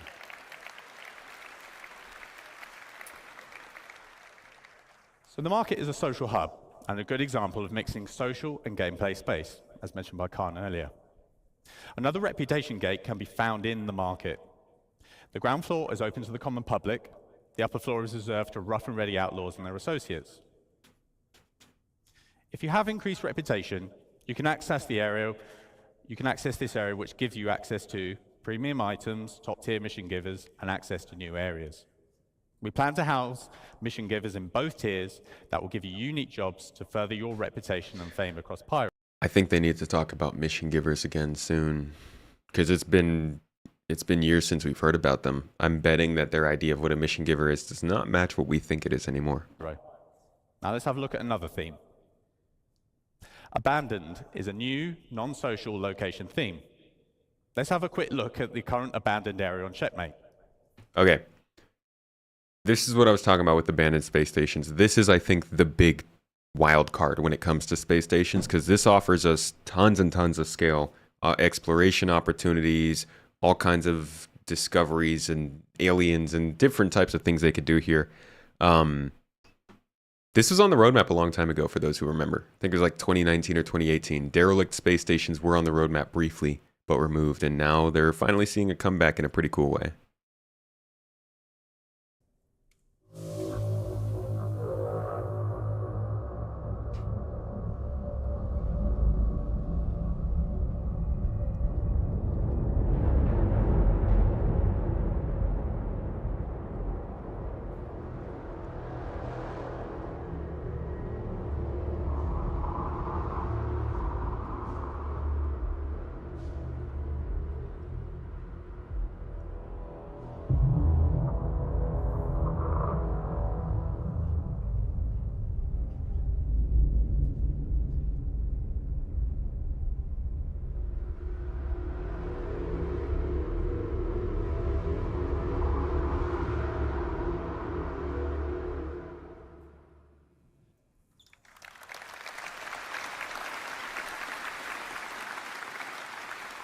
Thank you. So we have entire abandoned stations as separate locations. On top of that, there are abandoned areas within the rundown stations, much like the ones you probably see in the demo. There will be around 15 of these around the Pyro system. These are accessible through airlocks and breaches or other means. We aim to enhance all the space locations with a lot more gameplay content. Interestingly, if you go back to the beginning, he says there's going to be, what, 26 space stations in total? These are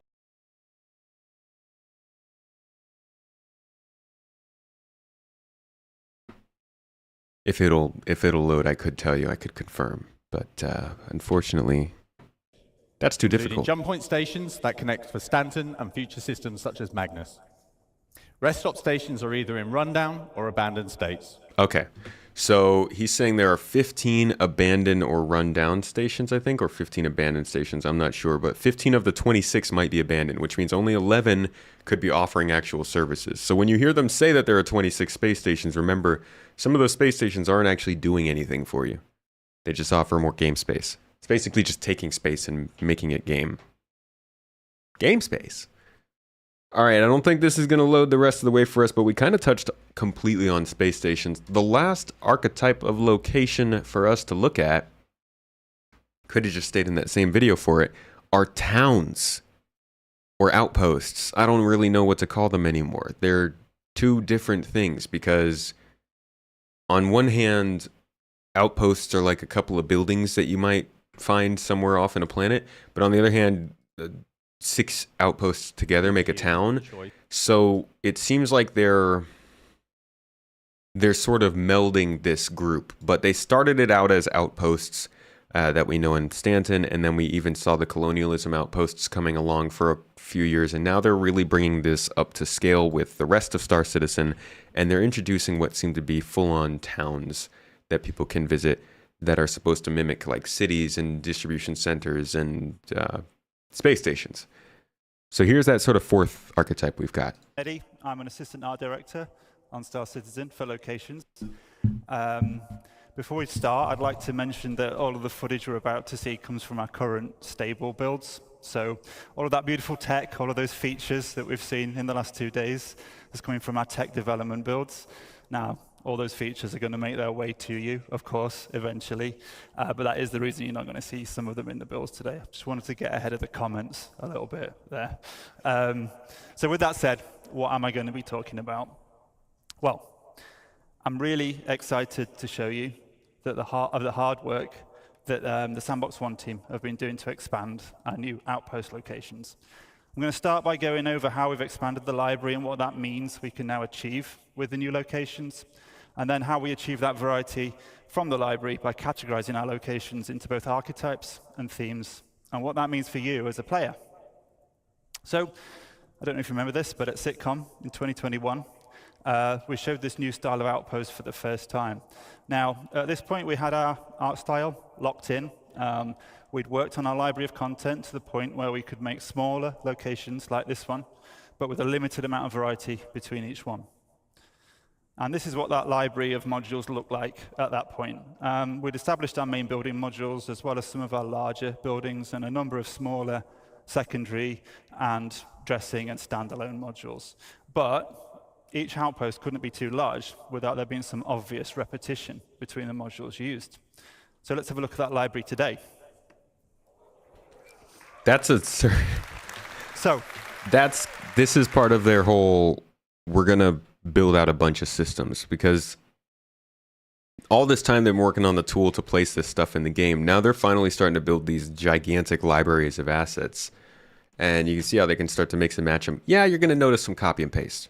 That's inevitable. It's going to happen. It's not an unlimited amount of assets they can make, but the combinations they can make with this stuff are looking pretty good. And, you know, throw on different factions and themes like abandoned or pirate-based or more corporate-based. And then also the fact that this is more outlaw-focused colonialism, but you've also got utilitarian, high-tech, postmodern, Henoistic styles of these outposts. So there's plenty of variety that'll be, but for now it is probably going to be a little bit repeaty. So, in order to achieve that greater visual and design delta between each outpost and have them not feel like exact clones of one another, we've massively expanded our module library in terms of breadth and depth. And what I mean that, we go broad by making more modules with different purposes, and we go deep by creating multiple thematic overlays for each of those modules as well. And I'll go into what that means a little bit in a minute. But the challenge of a sandbox location like this, as you can see, it's not about building a single unique location. That can be quite straightforward, to be fair. It's about giving our artists and designers the building blocks, the affordance to build multiple locations that all feel somewhat different, even if they do share that same basic DNA. So it's about creating both the ingredients at the same time as the recipes, and making sure all of those flavors work in harmony with one another for both visuals and gameplay. So every individual part has to take into consideration all of those design philosophies. So every single module has to take into consideration those design philosophies that Khan mentioned. But we also have to make sure that they work with those same principles when an artist or a designer combines them into any one of a number of different layouts. So the more ingredients we have to work with, the more recipes we can create. But with that complexity comes the challenge of keeping everything harmonious. So we like to think we've done a pretty good job with that. But that's me. This is the part where they Using kind of turned it from outposts into towns. this expanded library, we've been able to increase the individual location size because there's less of that obvious repetition between buildings within any single location. And we can't really call some of these large locations outposts anymore. They become something more like settlements and imply a larger and more established community. Now, as a player, it will mean a lot more to explore and do at any single individual location with a localized and personal feeling mission types that might see you moving around a single settlement to complete objectives.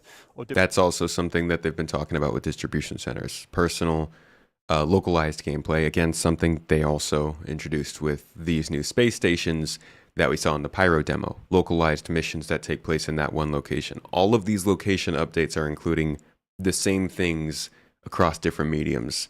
And it's becoming pretty clear they're all kind of in line with each other. Come on, then. You can do it, YouTube. YouTube! mission types that might see you moving around a single settlement to complete objectives, or doing short hop missions between clusters of settlements on a single planet. So you might head up to a ridge to repair some wind turbines. You could counter an outlaw attack from a neighboring outpost, or on the opposite side, you might be stealing or destroying vehicles for the criminal gang that you're working for. But in the art department, we always say, show, don't tell. So let's stop looking at slides and let's have a look at some of the locations in game.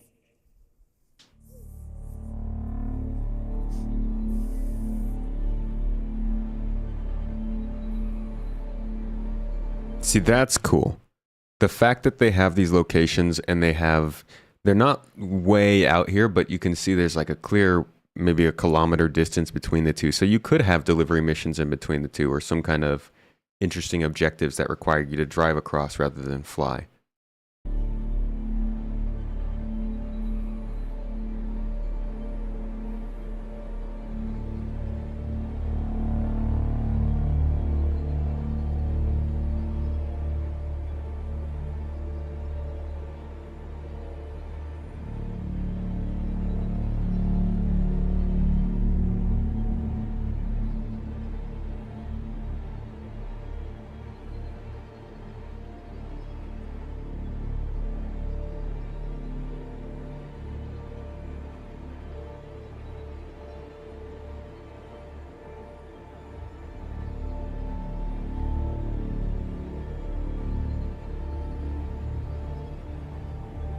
Shadow of Mordor vibes.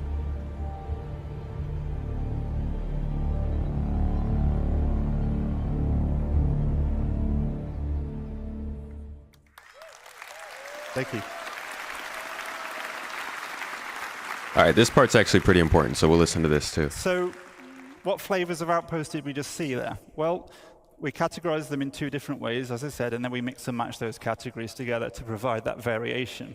Now, the first and primary category is the archetype, and they provide that core gameplay hook and define the main function of a settlement. So scrapyards have a landing pit module for repairs and refueling.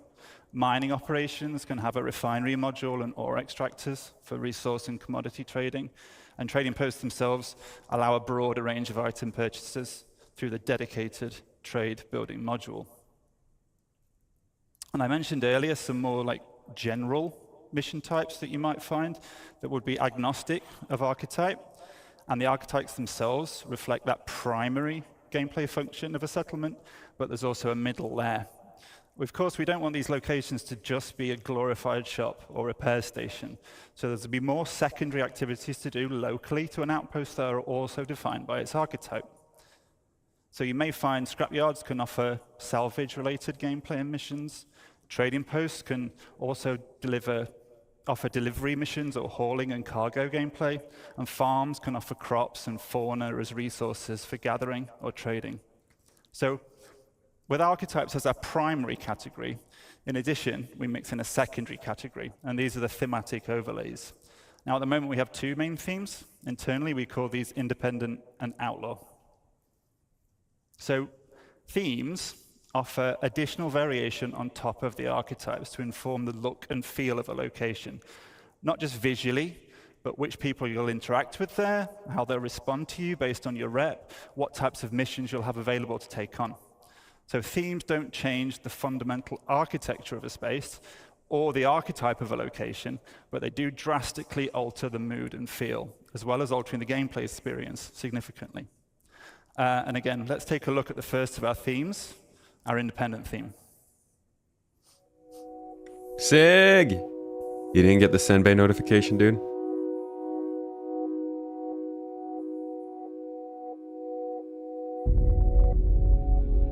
Yeah, these look so much better. Hold on. Let's just get a quick early update on what these looked like when they first introduced them to us. It was around that same time when they first introduced those space stations to us. A lot of this stuff, guys, it correlates to each other. They had a lot of these things kind of start up in earnest in 2020 and 21, and they're really coming around now in 24 altogether. Not all together, but a lot of them. So here's what this location looked like back in that day. In a rather polished form, too. But this large, beautiful, archway here kind of signifies, the main entrance, the primary entrance to the main social module. I think the airlocks look great. Fits in with the art style beautifully. The team did a great job on this. And then we've seen the concept art previously in the day, and then here you can see it translated in game. And I think it absolutely looks fantastic. The radial forms, is quite special to this art style. All right. You can see how that. So that's what it looked like back then. But you can see they've gotten a little denser, a little more detailed since then. A lot more props and things hanging around to make it seem more full, appealing to the eyes.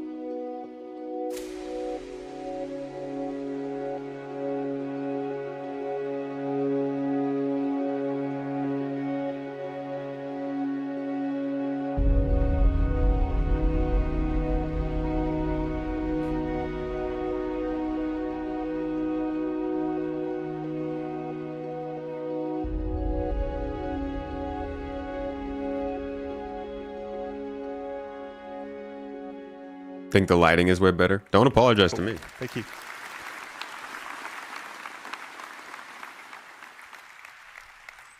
So, as a neutral player, the independent theme presents a much more social, visual, and gameplay experience.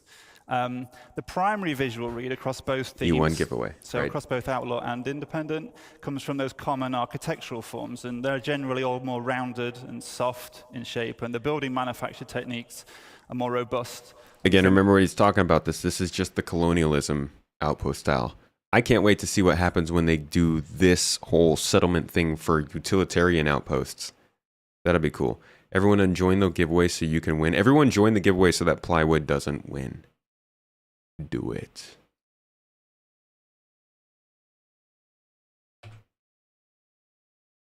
All right, come on. Come on.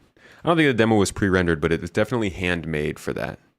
So they made it look a lot prettier than it might look if it was just the whole game system, maybe.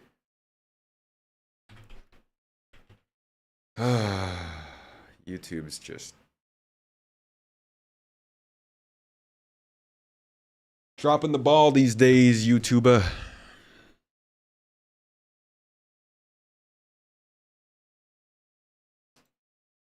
building manufacture techniques are more robust and primitive, with single-story dwellings built from stucco and bare metal. Stucco. But for this theme specifically, we use soft textiles, warm lighting and color palettes, foliage, decoration that layer on top of those utilitarian structures to give that sense of home. And I use the word home for our independent theme quite a lot because we really want to get that feeling that this is home for the people that live there despite those harsh realities of frontier life. And in contrast to that, we have a theme that lies in a direct opposition to the independence, which we call the outlaw theme. So let's take a look at that now as well. Yeah. Yo, Plywood, you've been getting a lot of use out of the socks. Really nice and hold up after many washes. Thank you. We put a lot of work into the design of those and picking the company that made them. Glad you've been enjoying them, dude. Keep your toes warm with our custom tomato socks if you want to help support us, folks. Exclamation point. Toes, I believe.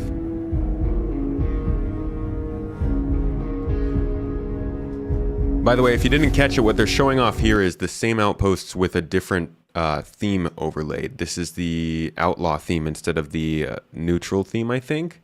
So just kind of showing how much they can start to change the vibe and atmosphere of these places with just the cosmetics.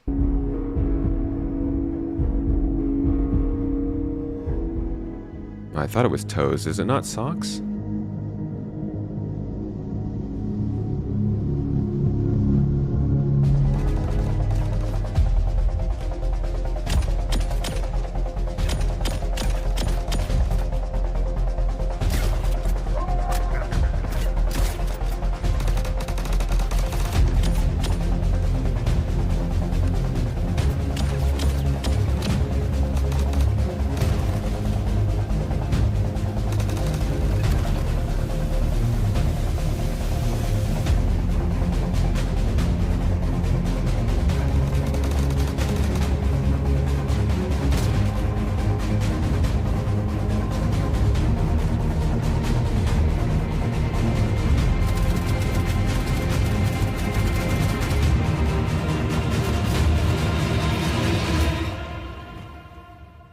Uh-oh.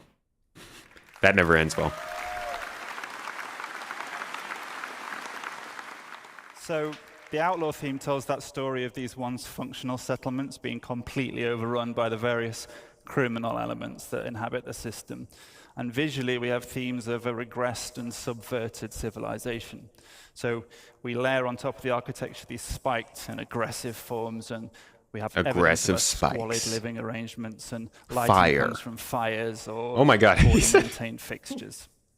Some spaces are going to be recognizable as deformed versions of the Jay, thank you for the sub. Appreciate you. 2 months. Hope you're enjoying the streams. Independent theme, but some have been completely changed to more nefarious purposes. And while both themes employ all of the various alternative pathing and traversal considerations that Khan detailed just earlier, the outlaw spaces are weighted more towards combat. But just because these spaces are more dangerous and the experience can be more combative, that doesn't mean that the archetype of the outpost is lost. So if you as a player choose to be a criminal working up your rep with a headhunter gang, you'd be welcome at the trading posts and you'd be able to buy and sell items or take on missions. But you probably won't then be very welcome at the independent themed locations, and that's where you'd get your combat experiences. So while the outlaw theme looks very different, the functionality of those archetypes still remain.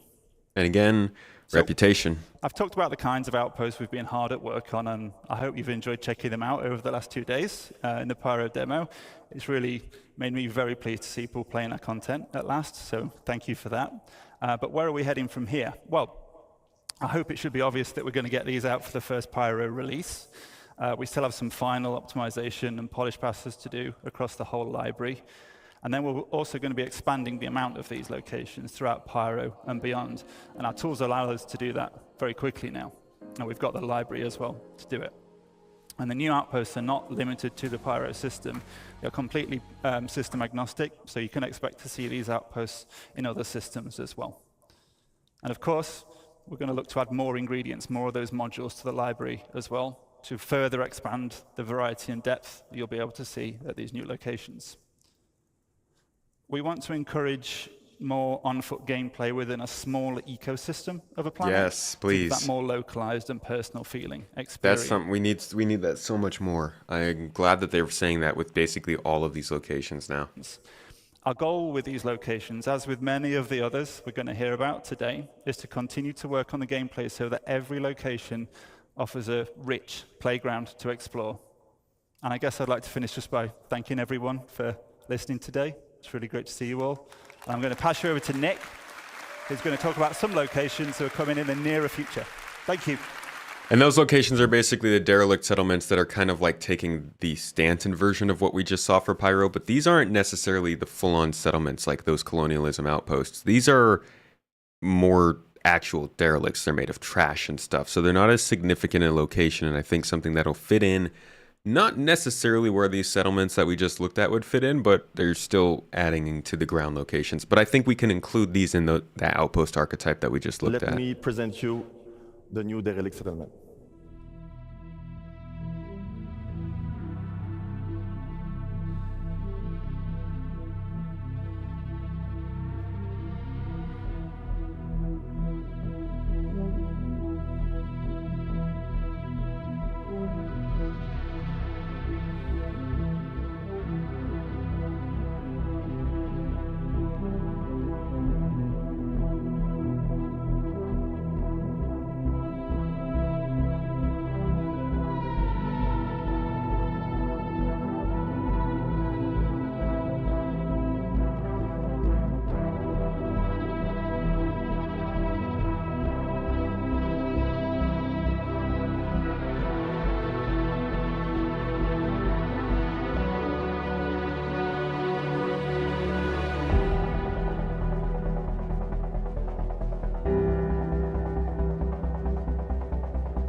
It's good music.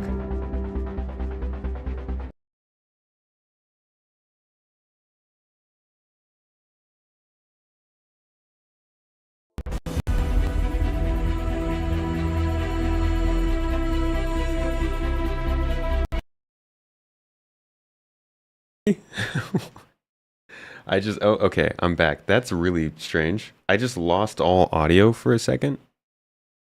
And then it came back much louder.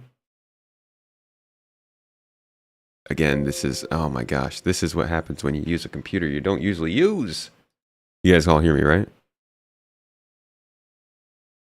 We're all good? I'm assuming since you said us too, you heard that happen. Looks like we're all back though. That was weird. Let me make sure I'm not too loud now.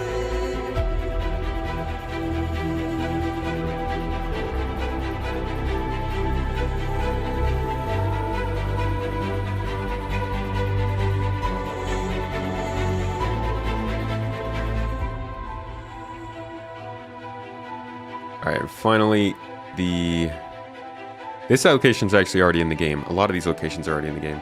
Yeah, I'm a bit louder now. Not sure why that... There we go. I think it just reset my whole Go XLR.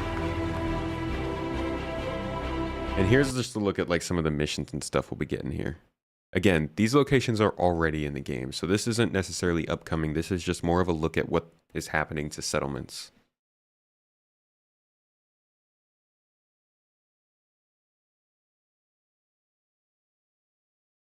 If it runs.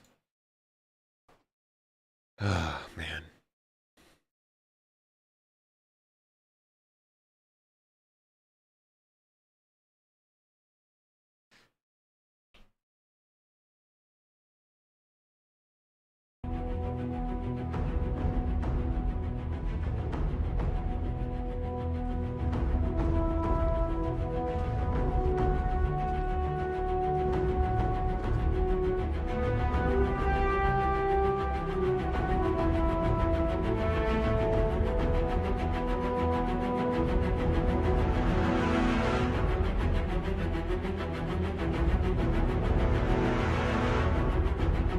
Can't wait till my game runs this smooth. I really do hope that this new PC runs the game well.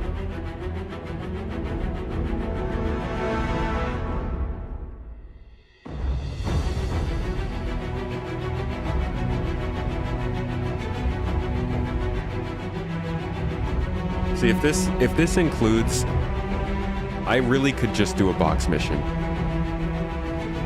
Like if it's just a go to this outpost and pick this up kind of thing, and there's enough stuff at that outpost to interest things like shopping opportunities, maybe other NPCs to run into and get like a little task from, maybe even a little bit of loot or something to visit nearby the outpost. All those things would be enough for me to be like, yeah, I'll run a cargo box mission, because I know I'll get more out of it than just flying to a place and getting a box. But a lot of those extra things need to be built into the game using some of these systems like engineering and reputation. And the AI, yeah, Christian. Because look at them even here. They're just standing there. This is what we know of AI. That networking system really needs to come in and help us out here.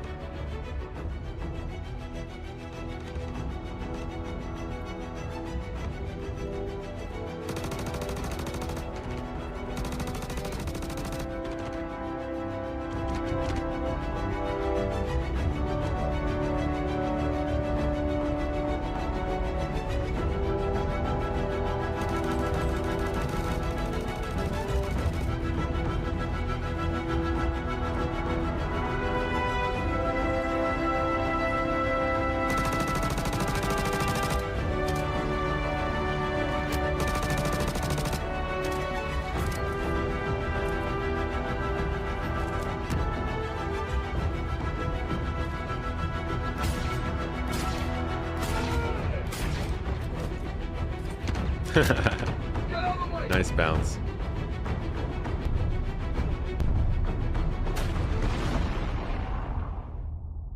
So that's settlements. And that really kind of answers, I think, the biggest question of like, why are we getting towns and settlements? Why are we getting these very distinct new types of locations? And it's because of the same reason we're getting everything else that's going on with the game right now. There's a lot shifting to make it more game-like, to make it more of something that people can play long-term and not just test features out. And these locations, all of them are being prepared in very similar ways. Reputation, danger levels, archetypes, themes, localized gameplay, and the ability to link into some of these other missions we're doing. It's feeling good, guys. Locations have been doing great ever since Montreal jumped in, but now all the gameplay is kind of starting to catch up, so I think we're going to have some really interesting stuff to get involved with towards the end of the year. Hyperactive, thank you for cheering out the bits. Hello to you and Tyrus. When Tyrus uses his own sound, the world is right. Can't wait for more city-like outposts, dude. It's feeling good. How are you feeling, Gumbo? How are you guys feeling about this? This started out as a review of upcoming features, and I'm sorry, but we got distracted. It ended up becoming basically just a look at locations and how they're changing, and I think it was actually a pretty good little deep dive kind of mini walkthrough, because the way these locations are changing is going to change how we play. You'd like to visit a settlement without a Cutlass Black showing up? Landing upside down and turret gunning your ship while you look around, but that's elite sauce. That's what the best players do. Cutlass Black turn around and shoot upside down and move is what we call it. You pray for nice long flat roads with missions or tasks for roads only. I think the one statement he said that stood out to me was we're going up to a ridge to repair windmills. That kind of thing, going up to repair like a radio tower or a power supply or something that has gone out in the nearby neighborhood, sounds like a really easy mission to do. But I really don't want that to be a mission that they fly me out there for, right? I want to get a main mission that takes me to an outpost and then tell me to go repair your local substation. Don't fly me 40 million kilometers and then be like, can you drive down the road to repair our radio tower? That doesn't make sense. Don't do that. It's still got to feel natural. You're adding fuel to the 1.0 hype train. The 1.0 hype train is adding fuel to my hype copium gasoline puddle. It's just always sitting outside the house. I'm always just one misplaced match away from bursting into flames of hype, and it's dangerous. I got to keep the water handy. I'm not going to start doing all the 1.0 stuff. I'll wait until 4.0 comes out for us to start getting excited for that. But I think the signs have been pointing to them preparing something more recently. Great naming convention. But that's it for today's deep dive, folks. I hope you enjoyed this one. Thank you so much for coming and getting into the old Wednesday stream. I was planning on being able to test the new PC today. Y'all know it is in the works here. Let's see if we can we get this up? Oh my God, it's too heavy. All right, it's real big, so I'm probably not gonna, you guys can kind of see it here. There it is, cool. All right, so this is, oh my God. I got a case, it's just too big. This is going to be the PC that we use to play Star Citizen from now on. But I just need to get it, just a couple more little pieces I gotta add to it before we can, oh my God. Before I can finish the build and we can actually start using it. So I was planning on testing it out today. It didn't work out. So we will be doing that probably on Friday. If you want to join and see how the new PC plays Star Citizen, big thanks to everybody who did get involved and kind of help us make this happen. It wouldn't have happened without the community, that is for sure. And I'm excited to see if this thing can actually give me some good gameplay. And let me record that gameplay, because we can start doing some cinematic narratives and posting some more exciting org gameplay and setting some things up. So that's kind of our focus for the next couple weeks. We are trying to patch down the house enough so that Mrs. Tomato doesn't die from mold allergies, because the mold is very much in the air. And we're just focusing on getting dehumidifiers and air purifiers and making it livable here for the next month. And in the meantime, we're just getting the work done. We are working on furnishing the family house. Honey's parents are contractors, and so they've been working on their own house for themselves for the last several years, and we will be using some of the space there to live. So we have our own sort of section of that house, our own house, but that's a family house that we'll be moving into hopefully in April. So our goal right now is to just work, use this big boy to get some good videos out, keep the content flowing, hanging out with all of y'all, and move out of this house as soon as possible so we don't die of pneumonia. Besides that, though, I'm looking forward to a fun March. 3.23 is going to Evocati likely, or PTU even. We're going to get another roadmap roundup today if they haven't already dropped it. We'll also be getting a the freaking, what's it called? The monthly reports coming out today. That is exciting. And in general, the lead up to 3.23 is looking exciting as well. 1.0 is getting talked about. It's just an exciting time to be a part of Star Citizen right now. If you're not in it right now and you're not ready to jump into a game that's not finished, I don't blame you. Take your time, but maybe subscribe to the channel. Come check us out on the live stream. Come join us for some discussion. It's a lot of fun. Looks like they just announced something actually for the PTU. With the massive effort put into bringing 322 to life from us internally, as well as we have a robust incentivization program planned down the road. In the short term, we wanted to draw a special spotlight on some of our top testing contributors with rewards to boot. So they're starting to try and push people to get more into testing. We've seen them start doing this already, but here's more of it. If you're looking for more ways to get involved, make sure to check out the testing section of Spectrum and keep an eye out for future PTU announcements. They've kind of already been doing this, right? Conspicuous consumption. These players had the highest average. Okay, so this is them rewarding people who helped with 322 testing. Cosmic D, Control Shepherd, CRL Shepherd, and Zulu Tree all got themselves an Argo Raft. Nice. JKM, Just Sal, and Peta all got themselves a Freelancer Max. Very nice. Beam It Up, Nico, and Hedge got themselves a Mercury Star Runner. Not bad. Spent the most amount of time on foot at the newly added derelict settlements. These are cool stats. Bought and sold the most amount of the newly added carryable cargo containers. This is pretty sick.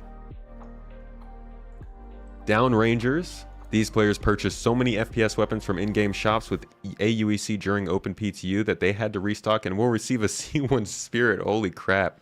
Tatsumo, nice. Hatalar and Harlock got themselves RSI constellations for using master modes the most.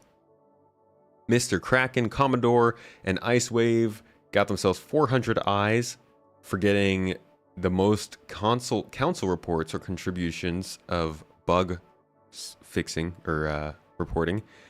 These players also got fixed bugs and got Aopoas, Sentok Yais, Lord Requiem, Hapless Wonder, and Mad Flow. Hey, and these players most consistently updated their issue council contributions as well. Earth, my man, Earth. We got a GII member in here. Earth was able to get on that list. Congratulations. And wait, did I miss another one you guys are saying? Or have I not gotten to them yet? Cosmic D with the Argo Raft. Oh my God, I'm so sorry. I missed that one. Highest average salvage. We did a lot of salvaging. Oh, this last month, right? At least GII did. I haven't been in game as much, but GII has been doing a lot of salvaging from what I've seen. That's been a peak mission. Congratulations to Earth and Cosmic D. Shout out to GII. If you guys want to get involved, we got a lot of those suckers in the chat. They'll rope you in. Akuboyasu, Nurseman, and Taladro also got Asperia Talons for their own issue council contributions. And finally, Northern, Overkilled the Only One, and Sheep Just Got Real also got themselves a Gatex Yulin for that kind of stuff. This is sick. I'm glad that they're rewarding people for more testing. Good stuff. Keep it going. Things are feeling positive, folks. Ever since CitizenCon, honestly, I think things have been feeling a little more positive, and even with the little stumbles with like the replication layer testing, the good times keep rolling. So I'm looking forward to getting back with you on Friday to talk more about what's coming up. But for now, thank you all for joining me today. Good to see you. I'm glad to be back. Dante, very glad to be back. We were not enjoying the outlook about 7 days ago now, so things are feeling much better, and we're happy to be getting back to work. And by the end of the week, everything should be back to normal, folks. Anyways, thank you all for being here. I hope you had a lovely day, and I hope you have a lovely rest of your week. Should be seeing you on Friday with the new PC. We'll get into some gameplay, maybe some org stuff. And to all of you, keep yourselves juicy. Go have something good to drink or eat. Eat a tomato if you will, you know, get blessed, something like that. And enjoy yourself. Cheers, everybody. Have a great one. Much love. Bye. Where's the ending screen? There it is. Bye.